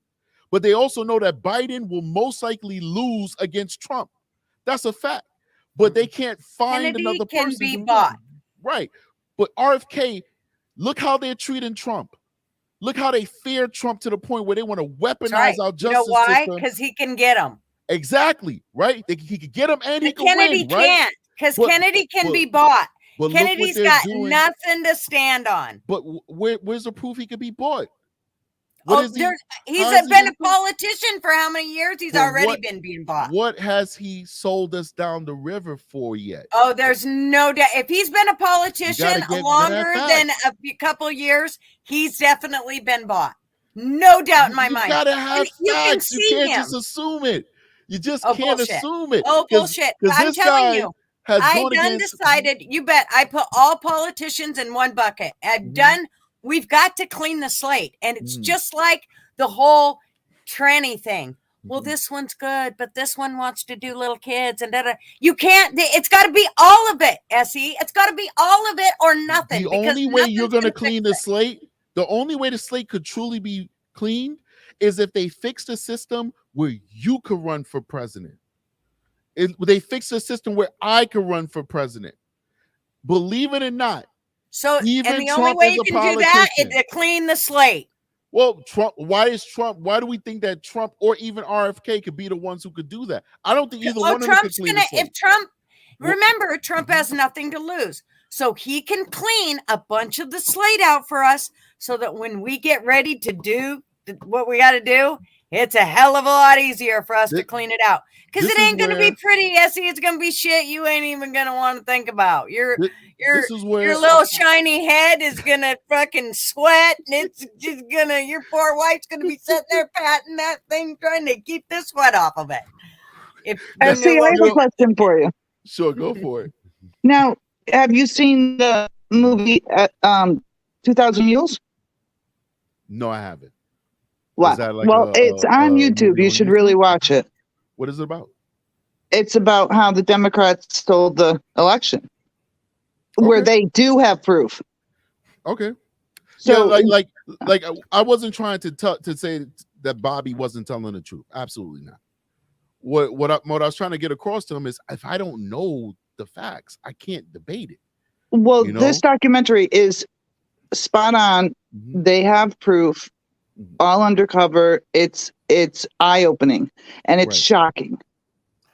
And that it's the other out point there. that I made is that both sides have stole these elections. And that doesn't make that it's okay. It just means that maybe it's something we need to focus on, that we need to really rise up on that topic, because Democrats, I don't doubt that Democrats stole the election. One thing I can talk about and I could debate is how the Democratic Party steals elections from within the Democratic Party to seal what candidates they want to be the nominees. So but it's already been. But Essie, it was already, they already had a whole. I believe, wasn't it the Supreme Court that ruled that it was stolen. The election was stolen. I don't know.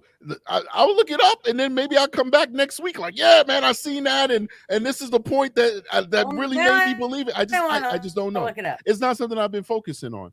To be honest with you, when Trump became president, after I saw what the Democratic Party did in the primary, I turned off of politics, national politics. I just lost faith, and I said, you know what? Maybe the change that I feel needs to happen needs to be done on a local level. So then I started strategically voting for who will benefit me and my family and my ideology on a local level.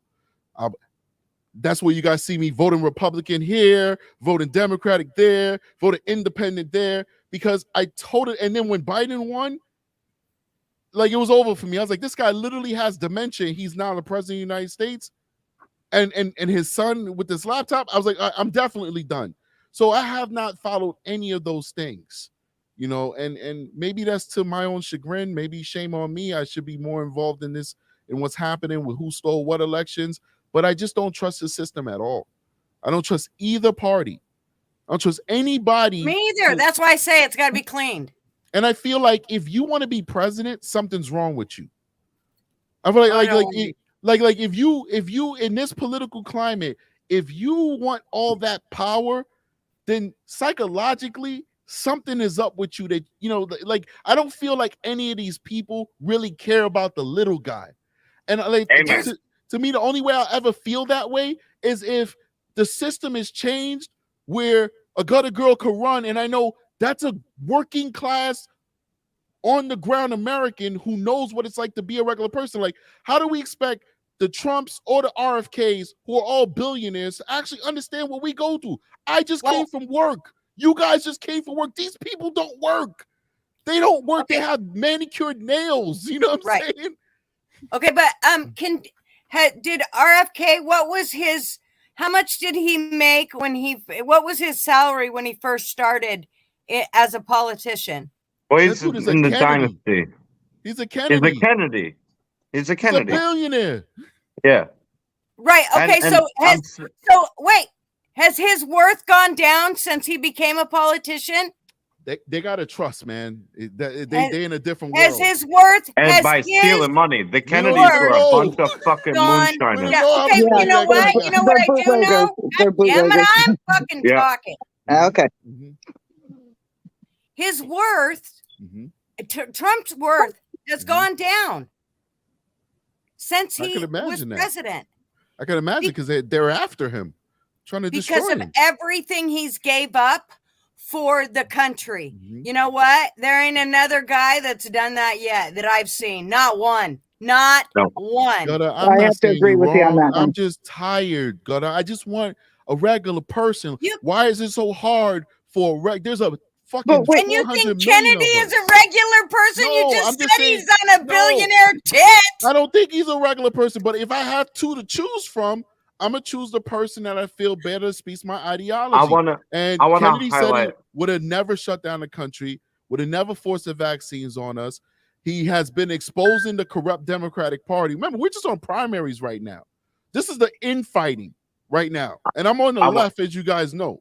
So we're not even. And I'm about to let you talk right now. My apologies, Bobby. I know you want to bring something in, but we're not even really dealing with the Trump right now. This is the war on the Democratic side, and this guy's been exposing corrupt Democrats for years. Go ahead, my fault. No. You go. My phone died before. Also, I wanted to close my point before to say that just like Trump was getting lambasted, so is RFK at the moment. He's getting the same treatment because he's calling out bullshit, and they're both from dynasties, which I understand. What I want to highlight to Gutter, what SE said, what I heard him say. What did I say? Because Gutter got fucking pissed at me. Everybody says, what can we do? What can we do to do anything? Well, we could sit here sharing memes. We could sit here complaining on the internet like we're doing now, doing nothing but getting put on lists. Run for local offices. It starts at local governments. And when you do that, run for office. Now these politicians have made it cutthroat, where you got to be squeaky clean. You want to run for office, they're gonna fucking put you up against the wall. Now, just like, all right, we have all this shit on the Bidens. We have it. We know with the evidence, the paper trails, the bank accounts, it's all fucking there. They put Trump on all these investigations. 2.5 years. He's still not in prison. He ain't going to prison for this one either. I got news for you. But can any of us, including you, Essie, could you withstand a 2-year investigation by the federales into your entire life? They have made it impossible to get into politics. And what I told Gutter, she got mad at me. I said, we need to start local school boards, town halls. You need to run for local government. And when you said that, regular people, that's us, regular folk, that's where we start. Get involved at the local level, and then it moves up from there. That's the only fight there is. We're not going to storm. You're not going to storm the Capitol. You're not going to fucking. There's not going to be a revolution where we drag Congress out into the street. None of that. That's a fantasy. This ain't the 1800s. And I loved when I heard that from you, Essie, that you said we got to do what happens locally. All politics are local. And Yeah, man. I yelled amen when you said that. Look 'Cause how that's that's the truth. stung the Democrats in the side when so many seats got flipped to the Republican side during those midterms a couple months ago. You know, they thought they were riding high, and then boom, local politics kicked in. You know, it's and it trickles upwards. You know, when you start getting those mayors and those council people and those aldermans, then you start getting those state representatives, then you start getting those federal representatives and those federal senators. You're 100% correct. But the system, our system is broken, man. Our system is broken. You know, I don't trust the government. I've never thought that I would be, a person who's suspicious of my government. I'm a very You are the patriotic government. person. You are the government, though. Well, I'm talking about growing up. This hasn't been me for my whole life. But before I was in the government, when I was just a private citizen, I always loved my country. I always loved being American. You know, I was still do. little kid in the hood saluting the flag, and I mean, of course, I still love that. But like, I look at my government like, yo, what are you hiding from me? What is your agenda? Everything. I don't look at it like your agenda is to help me. Your agenda is to keep me safe. Your agenda is to keep the playing field fair that I can seek prosperity. I look at it like, what's your angle? What is your end? If they come out and say, oh, we're giving a tax cut for this to the middle class here, I'm thinking to myself, well, if you giving me that, what are you giving to your friends? Oh, like, yeah. I'm to the point where I think that there are aliens and they're hiding them from us. I really believe this guy that like we've got advanced technology from like reverse engineering these ships, and they're not putting that technology into the world where it could literally revolutionize our existence right now. I believe that shit because I don't trust our government. Can I tell you something that would put me on the fringe of sounding absolutely lunatic and probably losing everybody's fucking credibility in me? I'll say this once. A lot of my family was high-level military and government. And one time I said, aliens fucking exist. And they looked at me and they said, yep, but we can no longer communicate. Like, they're like, we can't talk anymore online. They're like, 100%. And I looked at him, I was like, wait, are you fucking serious? He's like, I'm telling you right now, what you said is 100% true. We work with them, and now I cease to exist online in your presence. So to me, that was the point where my own family, I was like, holy fucking shit. Because I got people that were high level military and up there in the government, and they're like, yeah, no, 100%. And then I was no longer allowed, like, they're like, no more, we're not talking online anymore because they monitor fucking everything. And so I wouldn't be shocked. And by the time us peons, we're tax cattle. By the time we see technology, the higher ups already had it for a decade or two. I agree with you about it. And it just made me question, and I'm like, holy shit. You know what I mean? Like, how do I take that? And I was like, well, it definitely left me with more questions. Right. But like SC said, we're proud. I think we're raised in homes that are proud. We're proud to be Americans and do right by society. And then we go through school, and then we're taught the same thing. So we have this blind trust in our government. And when it does it's wrong, eventually, we say, fuck them. We're going to rise up against this shit. Well, what's rising up? That's how I feel anyway. Well, what's the rising up? And I'm totally with SC on this. Nobody wanted to hear it until SC said exactly what I said. Local government, run for school boards, run for town fucking positions. Local government is how we start. We had a whole life one time, and I was very calm, SC.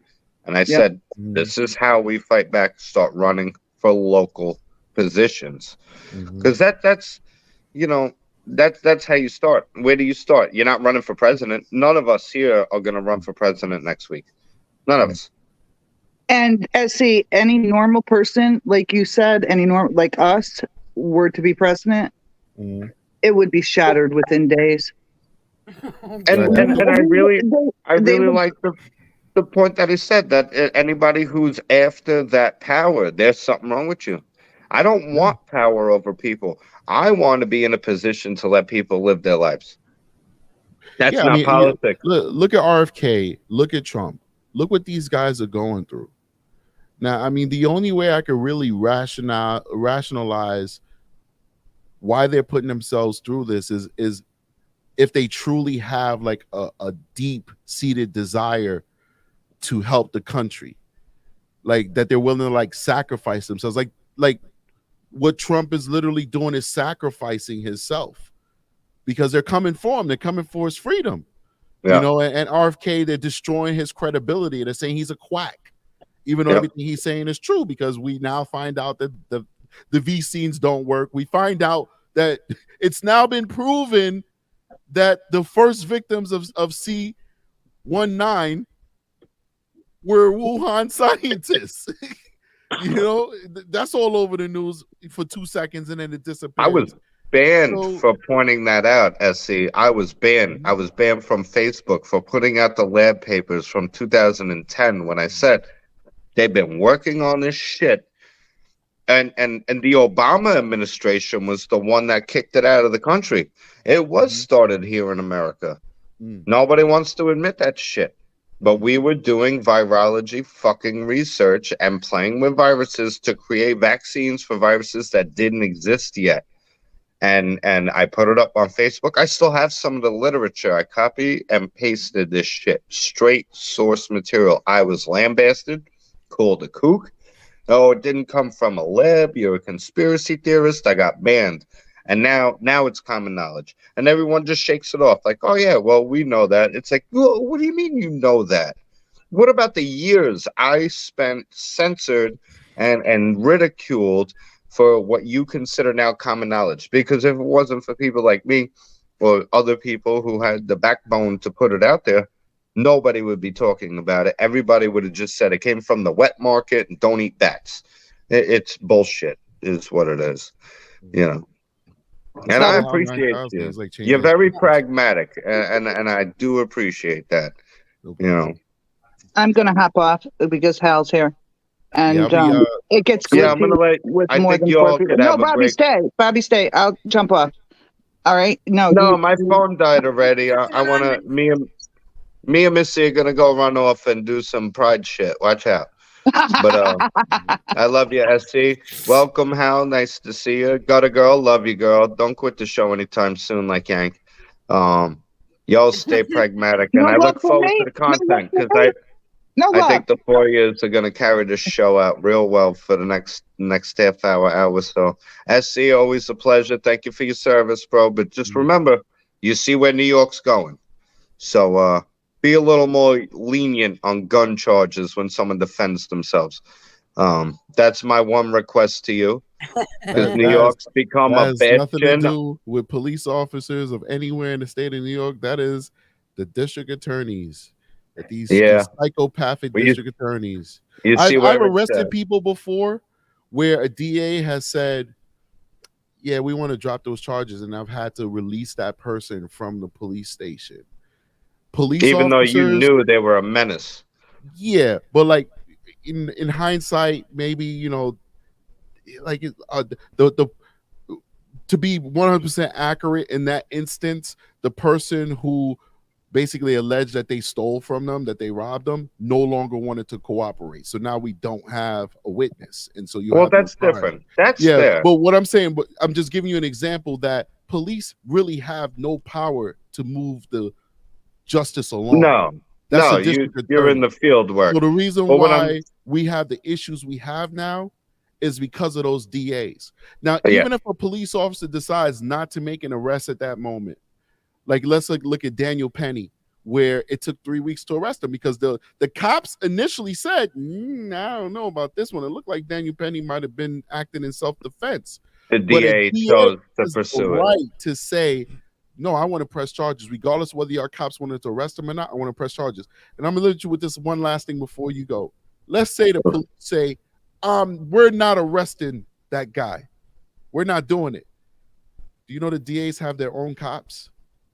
They have their own district attorney investigators that are police officers who are trained by them, paid by them, and has the authority under them, and they can send those guys out to make the arrest. They don't even need the local PD. That's the warrant squad, no? No, they're called district attorney detectives, and they're police officers, and they have nothing to do with any police department. They're literally employed, trained, and paid for by the district attorneys. And that's a good thing to know. And I appreciate that you divulging that information, because to me, it's just like, you kind of understand when you're on the scene and you see when somebody's a menace or not. My biggest thing, because I grew up in some real rough neighborhoods on Long Island, if somebody breaks in your house at 3:30 in the morning, I'm not waiting for them to start raping and killing people in my house for me to take action. And our hands here in New York are very, very strictly tied when it comes to the means of defense. And I think it's bullshit. I uploaded a video today of a guy who ate 12 shots of a cop, shot him 12 times, and the guy kept coming at him. And when you're going to limit a magazine to 10 rounds, it's like, well, this guy just ate more than 10 rounds and he's still a fucking threat. I mean, it's one of those where it doesn't make sense. I don't agree with it. And at some point I got to draw a line where it's like, well, then the people who are trying to be peacekeepers and protect and serve are no longer allowing people to protect themselves. Because you know this, it's the quintessential saying, it's a cliche, but when seconds matter, cops are always minutes away.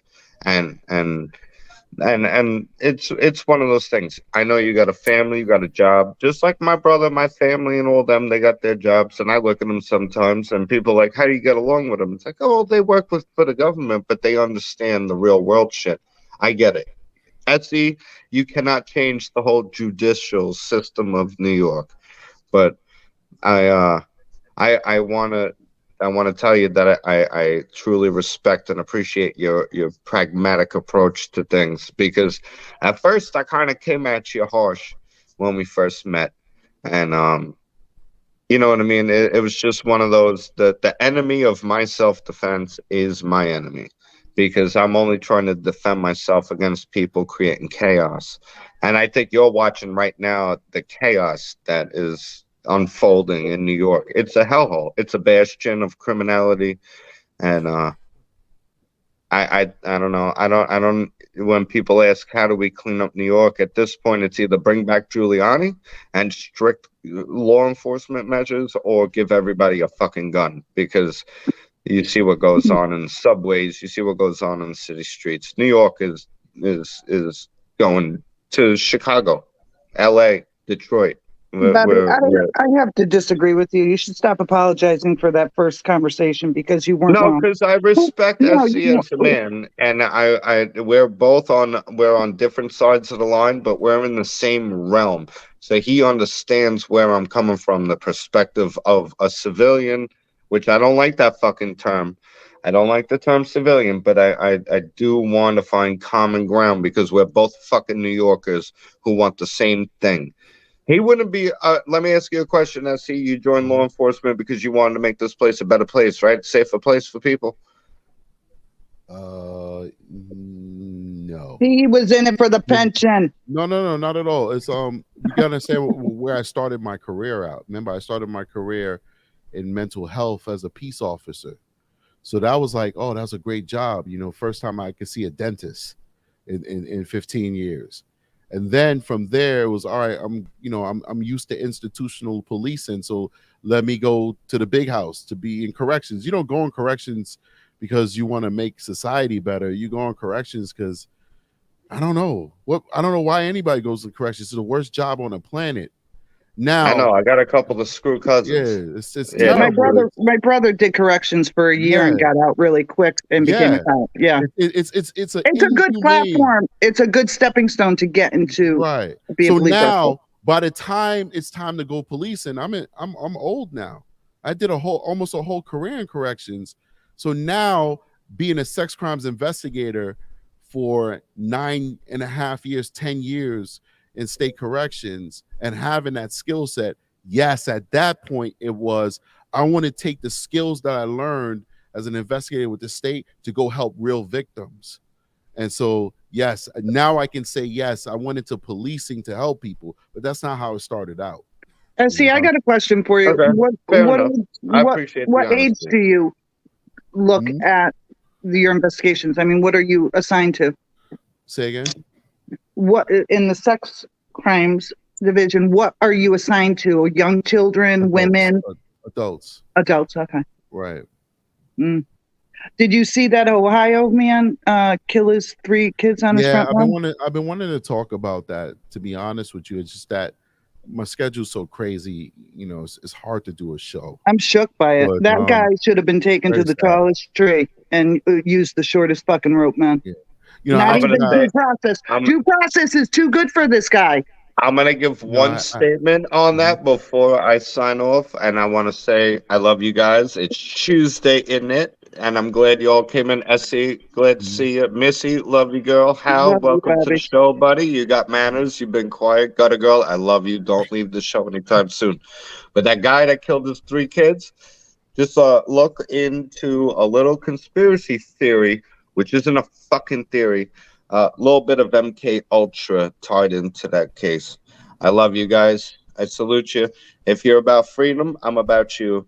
I love you. God bless you all. God bless your families. God bless America. And I will be listening in.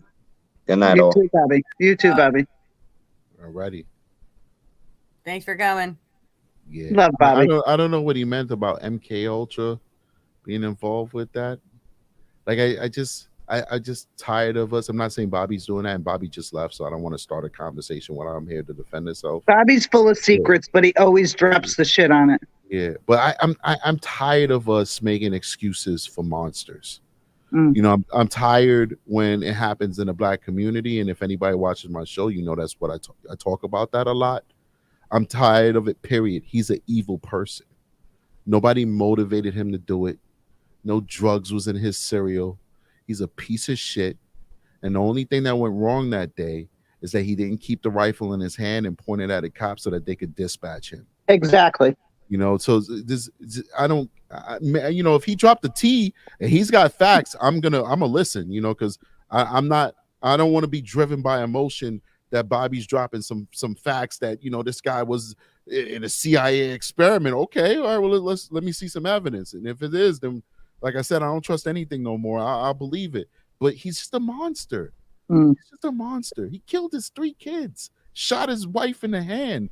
And his stepdaughter running down the road, he's killing everyone. I mean, that is One what kid he's got got to away. deal with. Yeah, One his kid got stepdaughter. away.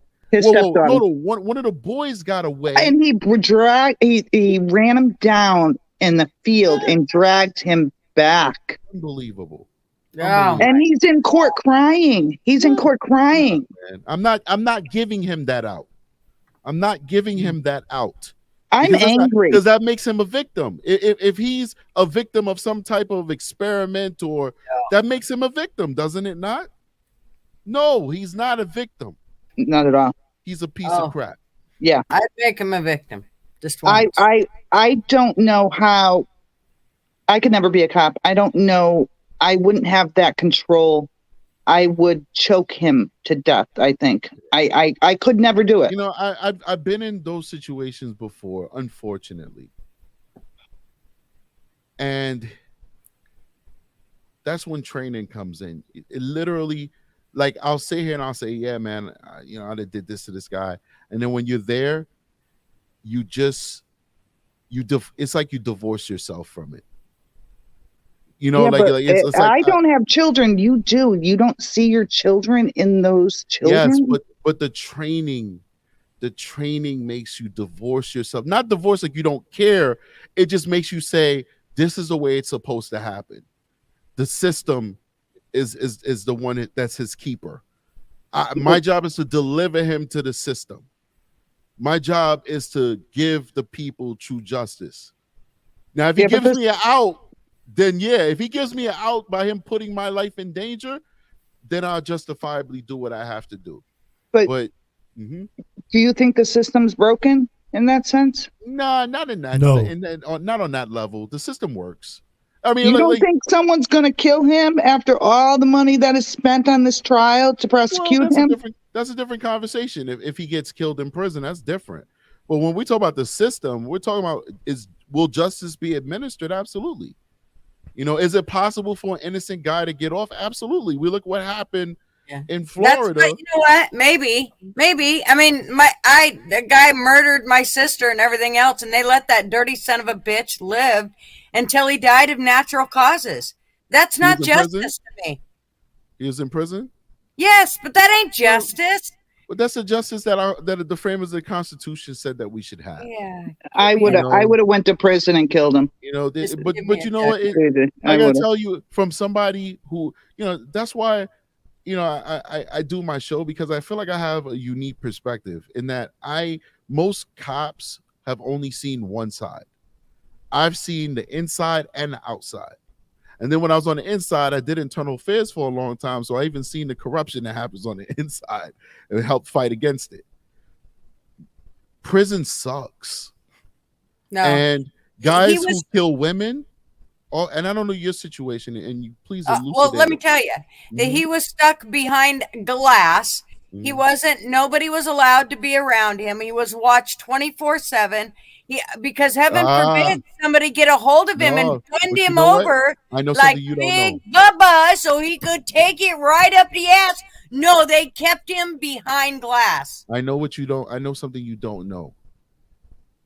What you just described is the most psychologically taxing torture that anybody can go through. When they put people in solitary, whether it's for disciplinary or protected custody, they lose their minds. How do I know? I worked the box. I worked the shoot.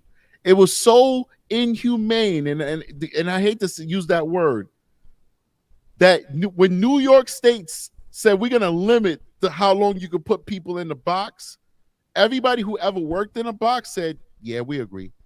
Like, I would walk past the box and big gangster thugs, 6'8" tall, 500-pound dudes will put their hands out the slop tray and say, can you please touch me?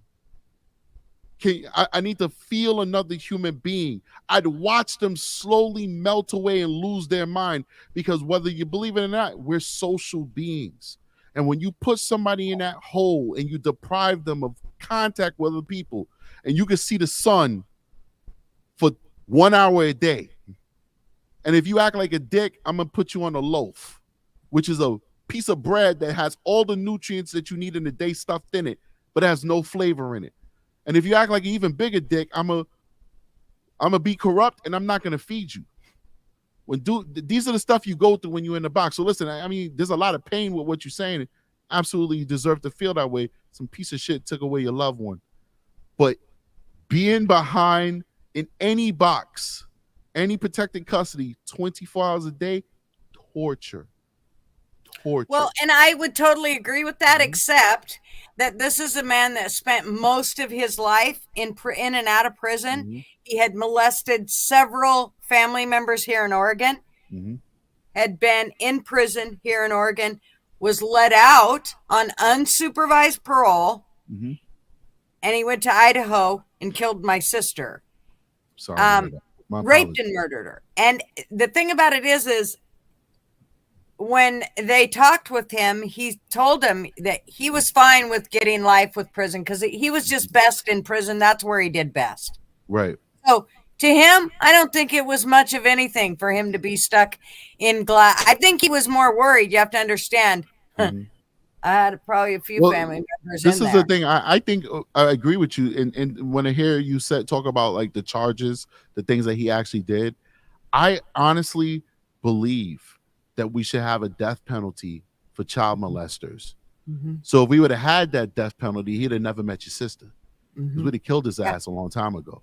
Yep. And I honestly believe when you have aggravated factors like murder and rape and robbery, whatever, and then you should get a death penalty. Yeah. Now, why I didn't support the death penalty for so long is that we do have people, especially in history, who have been killed who are innocent. But there's so many cases where you have that video watching the guy doing it. You got the DNA in her body and all that stuff. His handprint was in her blood on the mag flashlight that he used to beat her with. Come on, you know what I'm saying? So we come on, like, all right, this guy needs to die.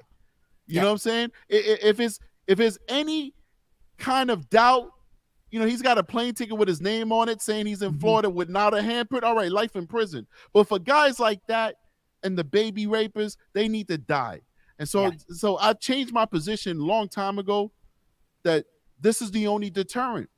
And even if it doesn't act as a deterrent, we don't need to waste money on guys like that to spend the rest of their life in prison while we're feeding them the loaf. Because guess what? That nasty loaf, which is disciplinary, still costs like $500 loaf. Of course, it's not that much, but it still costs, $30 a loaf because it's a special, from this one company that makes it in Alabama. You know what I'm saying? They got to ship it to New York.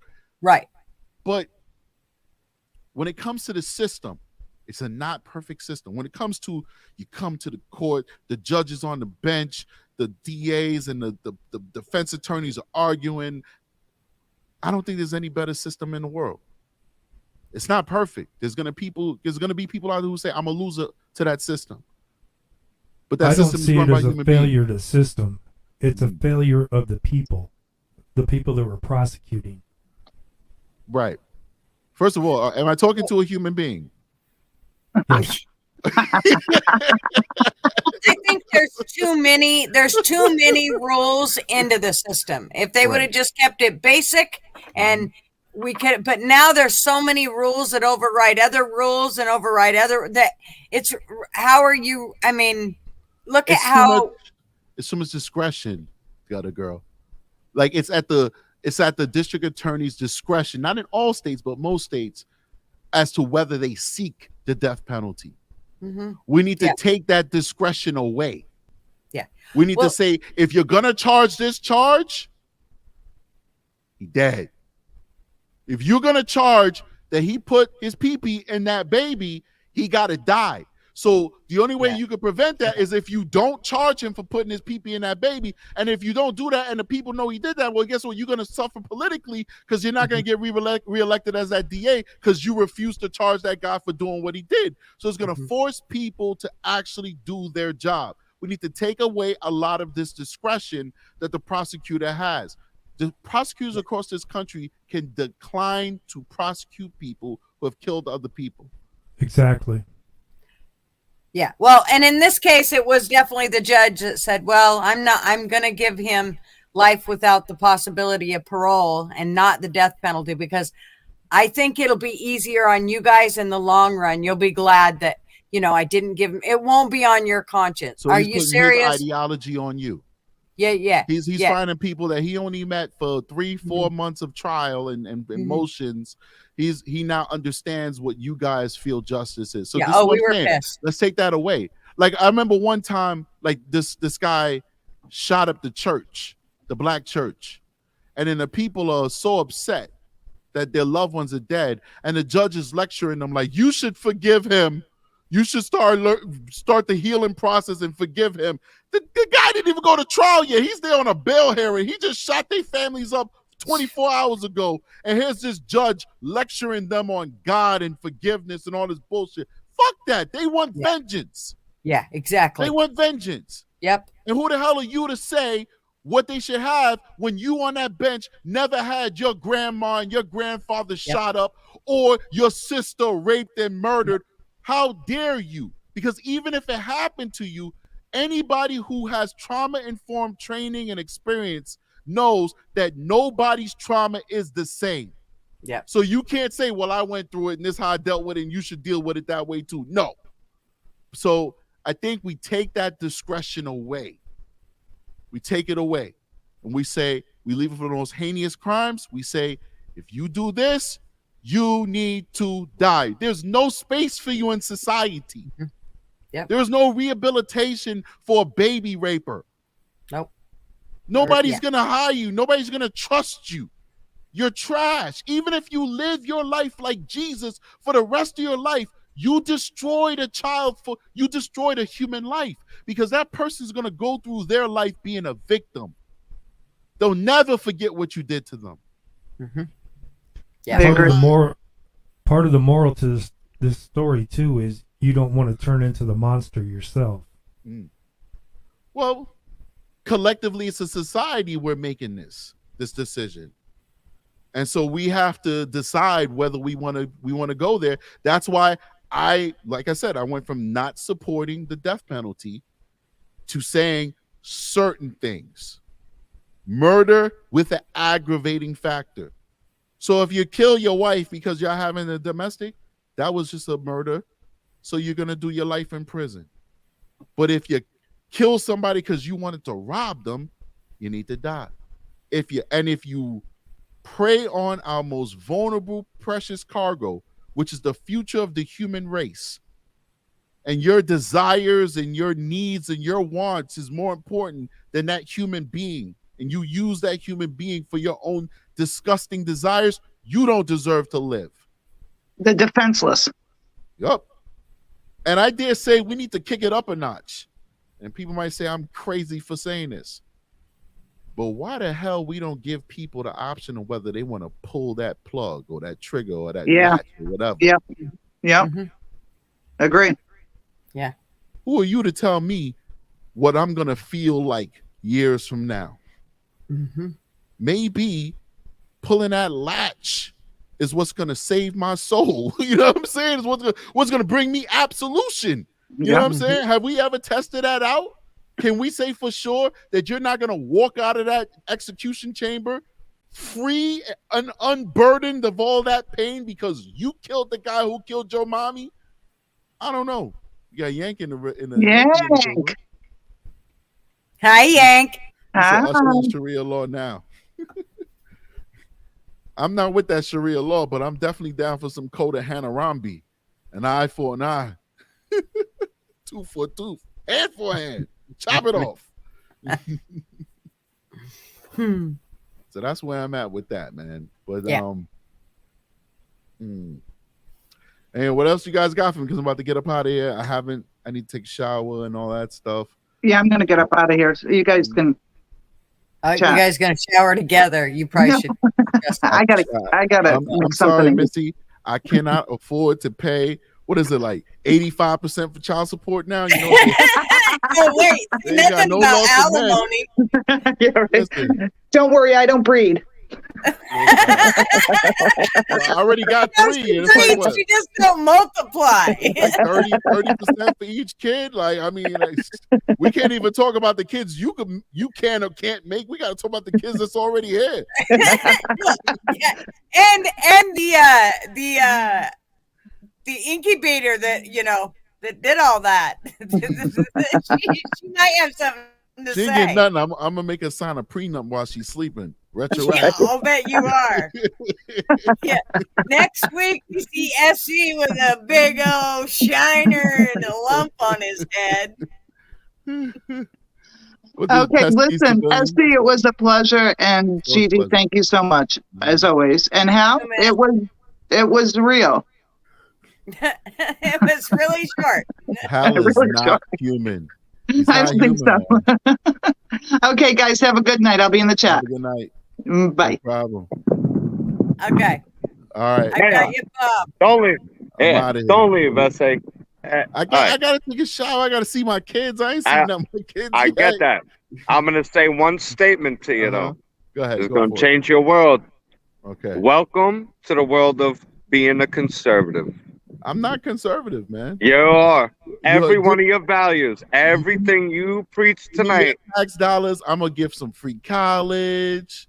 I'm gonna do some fun. yoga. You might have very liberal values. You know, yesterday's liberal is today's conservative. All men get. We can talk policy, but everything you spoke tonight. It was on the conservative side of the spectrum of what they consider it. It's not the conservative. It's common sense. It's where liberals used to be too. It's where we all. It was a baseline that we all agreed upon as Americans before we started dividing ourselves. I was considered a left-wing liberal. Left-wing. I was considered a left-wing liberal. My values have never changed. I think that there should be some social safety nets for people. I think that tuitions should come down. I don't think that the universities, once the federal government started backing these fucking student loans, they're raping kids and putting them in debt. That's a little different. That's a discussion for another night. But I was yesterday's liberal that's now considered a conservative, and every value you espouse tonight is conservative. You might not know that about yourself, but technically, by today's standards, your value system would consider you a conservative, and I welcome you to the side of common sense. And I voted for Bernie. I voted for Bernie. Well, he's a naked communist now, so notice he stopped saying millionaire after he became one. So we'll just leave that there. None of your problems are because someone else made $1 billion. And I got one question for the audience. Who the fuck's this Yankee guy in the fucking comment section? I have a faint memory of him. But other than that, love you guys. Peace and hair grease. Happy Juneteenth. Remember, Juneteenth's a Republican holiday. Have a good night. Bye, Bob. This place is too spicy for me, man. Oh my goodness, I'm telling you. They came for Candace Owens. Y'all better chill. Yeah. Oh man, listen, we're gonna bring Yank on the Strategic Eyes show. You know, how you gonna feel about that? You're gonna feel some type of way if he's a regular guest on the Strategic Eyes show. We just steal him away from the Yank and Gutter show. I don't even know what happened. I don't even want to know. You know, hopefully whatever happened. I really, really don't know what happened. I don't care. I don't like getting into YouTube stuff. He I said just he needed a break, so we gave him a break. Well, I think you guys were a really good duo, and you guys put on a really good show together. And if people need a break, sometimes need a break. This internet thing sucks. It took me a while to get the thick skin to withstand all the onslaught I was getting from both sides. You know, from black people, from liberals, and from conservatives. You know, until I kind of till YouTube kind of banished me to my own little corner, and like only the people who are interested and open-minded in what I have to say find me. It's kind of gotten better. But before the algorithm knew what I was about and I was just out there in the wild, like it was rough. You know, sometimes you do have to take a step back. And that's why, like, when I get banned from YouTube, like the first time I was bitching and moaning, and after that I was like, yeah, whatever, vacation time. You know what I mean? I ain't doing no lives. I'm just chilling, you know? Like even now that my punishment for monetization is over, and technically I could reapply for monetization, I haven't. Because it's like there's no pressure. You know, I could just be me, and who gives a fuck? You know what I mean? So I hear you. Get a man his break, and hopefully he'll come back. And you won't have Bobby B stealing all your airwaves all day long. Not letting nobody talk. He's been really good. Tonight's actually been one of the first nights he's been on since I took over by myself. I mean, he was on for, I don't know, the first one for a few minutes, but he's pretty much let me handle it. I think he wanted to see if I could do it. And yeah, I'm handling it. We're doing it. That's what's up. And yeah, I'm just joking. Bobby's a nice guy. I really appreciate him. And look, when a guy says he's sorry, like the young lady say, he doesn't have to keep saying he's sorry. But when a guy says he's sorry to another guy, I respect him. You know, because so many of us are afraid to portray our emotions. That's why we have so much violence, because guys are afraid to cry. They're afraid to love. They're afraid to laugh. It's like, everybody, the man's bad.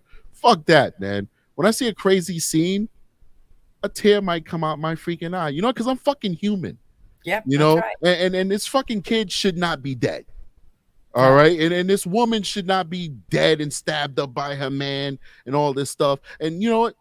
When somebody come to me and tell me that somebody put their pee in them without permission and punch them in their face, I'm gonna cry with them because I'm freaking human, you know. And so when somebody is not afraid to say I'm sorry, I respect them, because that's the stuff that we don't see out here. We don't see men being men. You know, I will cry and I can still beat the shit out of you. You know what I mean? I can still take your fucking lunch money, but I don't want to because I'm a nice person. You know, and it sucks that our society is being so intolerant of men being real men, being Renaissance men. It's very tolerant of men being sissies. I don't mean to say anything crazy, but and then it's also very tolerant of men being ultra masculine. When I say sissies, I'm not referring to anybody from the LGBTQIA community. I'm saying in general. It's tolerant of men being punks, hiding behind guns and stuff like that, and it's tolerant of men engaging in toxic masculinity. And it's definitely, and I'm not using it in the feminine way. I'm using it, you know, the feminist rather way. I'm using it in a way where we have men who are afraid to show emotion, men who are afraid to hug their sons, men who are afraid to go and get on their knees and play Barbie doll with their daughters. Well, if you don't play with them, who else is going to play with them? You know, if they don't feel comfortable coming to daddy and speaking to daddy about the changes that are happening in them and the boys that are coming to talk to them, who are they going to get the advice from of how to deal with guys? They don't get it, and then they make bad choices. Exactly. But yeah, we feel like, oh, you know, I'm a guy, so go to your mother. No, your mother can only give you one perspective. You need both perspectives. You know, and I think we've lost that in our society, and I think it's terrible, man.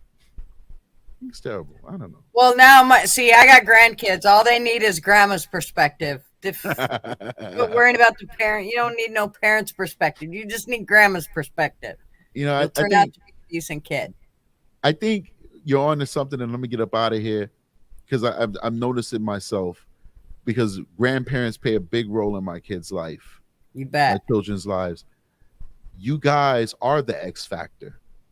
I think it's obvious to say, you know, we need fathers because, you know, fathers are so disregarded in our society and all that stuff. V Radio did a good video. Go check out V Radio's channel where he talked about how fathers are just done dirty in the court system or whatever. But grandparents have that lived experience. And they not only are they teaching the parents how to be better people while they're already adults, but they're also directly injecting that knowledge into the children. Have you ever noticed how you had maybe a grandparent that was a little abusive to their kids, but now they treat their grandkids like gold because they learned that lesson? I messed up with my own kids. Yeah. Well, let me teach my kids who are now adults not to do what I did when I was raising them, and also let me make those grandkids feel the way I should have made my own kids feel. Yeah. Yep. Kids are screwed up because nobody spanked grandma. Somebody's always spanking grandma, but that's a different conversation. Well, I try. I mean, I at least ask for it once a week, but you know. Guys, appreciate you for sharing your platform with me. Thank you for coming and hanging out. Absolutely. I see you guys on the next one. All right. All right. Thanks, Essie. Peace. Peace. Hey, Hal. Hey. So did you hear anything at the beginning of the live?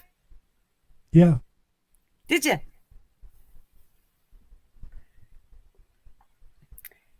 Yeah, I played, I don't know, 5, I think.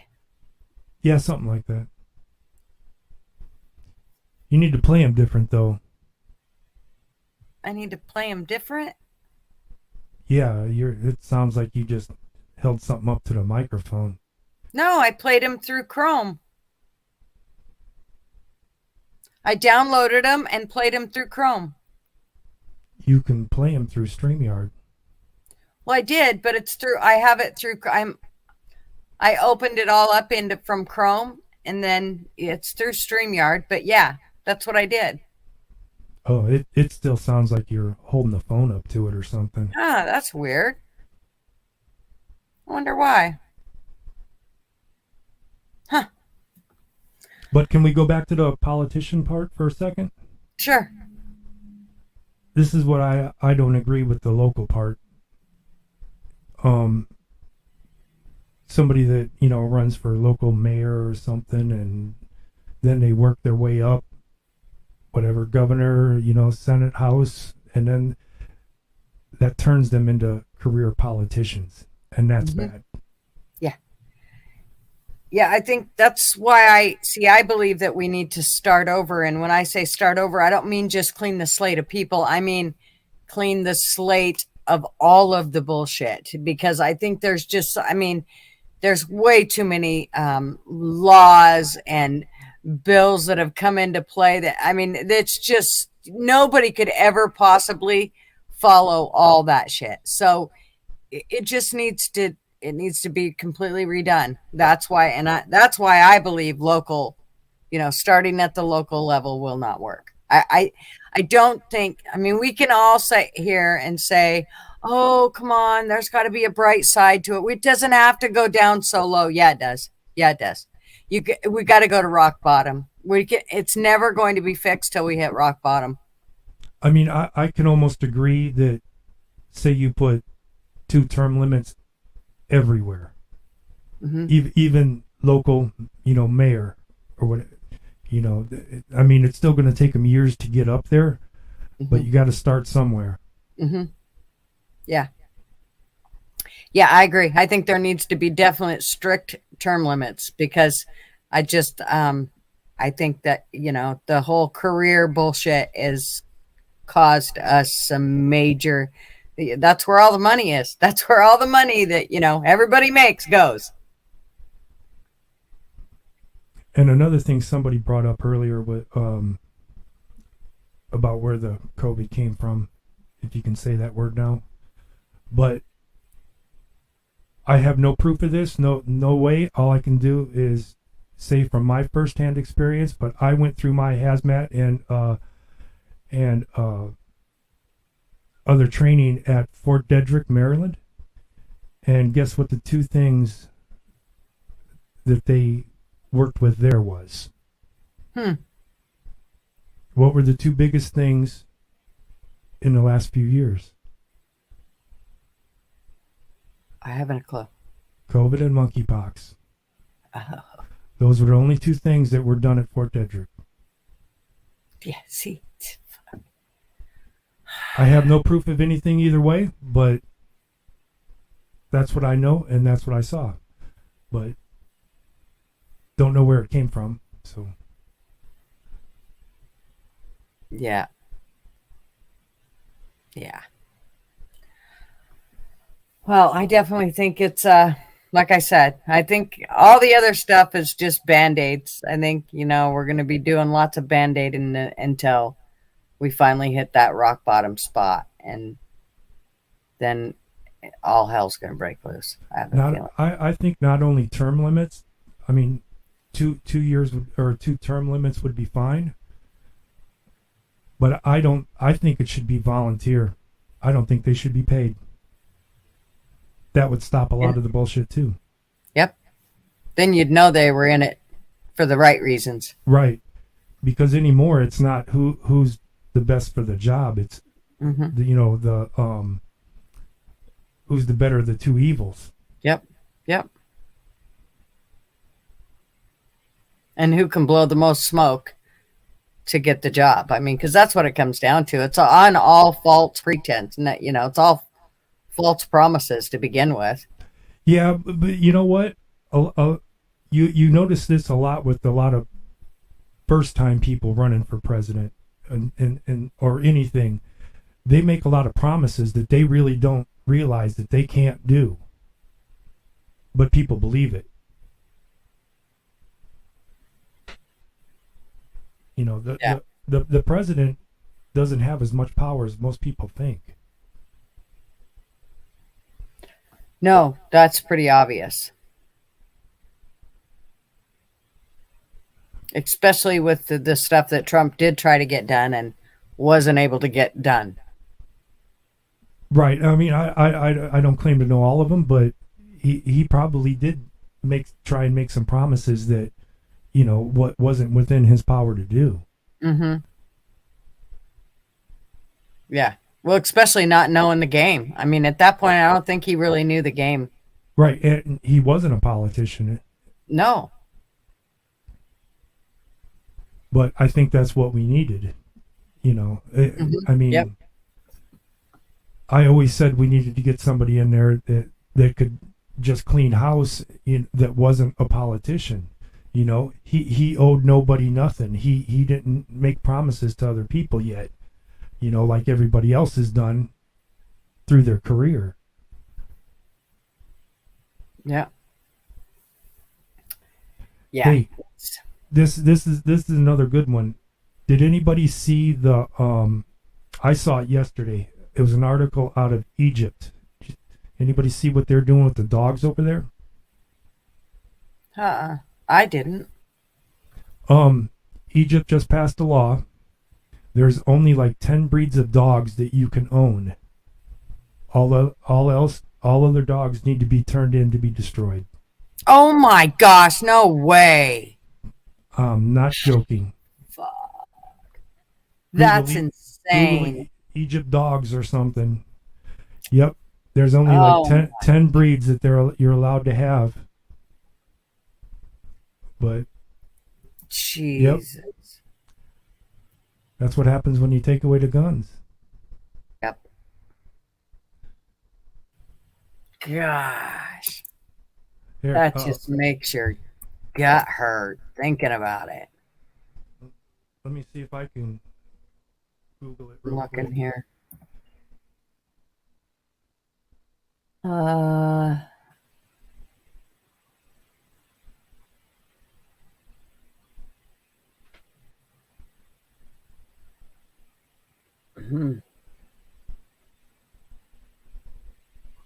Oh, yep. Yep. Egypt dog breed banned. Leaves owners scrambling to save their pets. Yep, that's the one. Yep. Well, gosh. And it all started because one pit bull bit somebody or hurt somebody.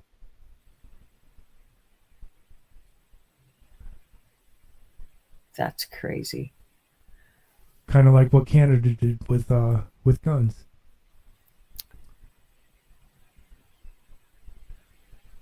Yeah, I only saw it one time yesterday, and I haven't seen it again. That's just. And I mean, go on. I don't see how they're going to be able to save their pets. I mean, short of, going and hiding out with them. Yeah, and they listed 10 breeds that you can own, you can keep, but a lot of people were bringing up, what about mutts? Yeah. I mean, those aren't listed either. Of course not. Jeez. Yeah, it's the whole world is just becoming a big mucky mess. Yep, and it's just getting worse, and it's going to get worse before it does get better. Yeah, I think it's going to get a lot worse before it ever gets better. I mean, way worse. But I mean, I think it might get better if Trump makes office. I think it'll get better for those 4 years. But then I think it's going to plummet right back. The minute that some politician, and I don't care on which side, takes office, that will screw us again. I mean, I think the Supreme Court needs to step in a little bit more and start putting them in their places. I don't think they're gonna, though. I mean, Jesus, it's been so blatant, and they've just sat back and. Yeah, I mean, I understand that the Supreme Court just can't go out and say, hey, we don't like this, let's try and make a case for it. A case has to be brought to them, and it has to be brought up through the lower courts. So in a way, I kind of get it, but it needs to start somewhere. When you swear an oath to the Constitution, and people are breaking it, they need to start charging that. Yeah. Yep. Yeah, definitely. But I suppose it's already 3 hours and 15 minutes into this whole game. All right, I'll hop out then. Yep, I'm glad you came on, though, and hung out with us, and you'll have to come on earlier. That way you can get a word in edgewise. Oh, well, I was here, but I know you guys. Yeah, you'll have to come on. Just because people don't see me doesn't mean I'm not here. I know. So, all right, I'll jump off. All right. Thanks, Hal. Thanks for coming.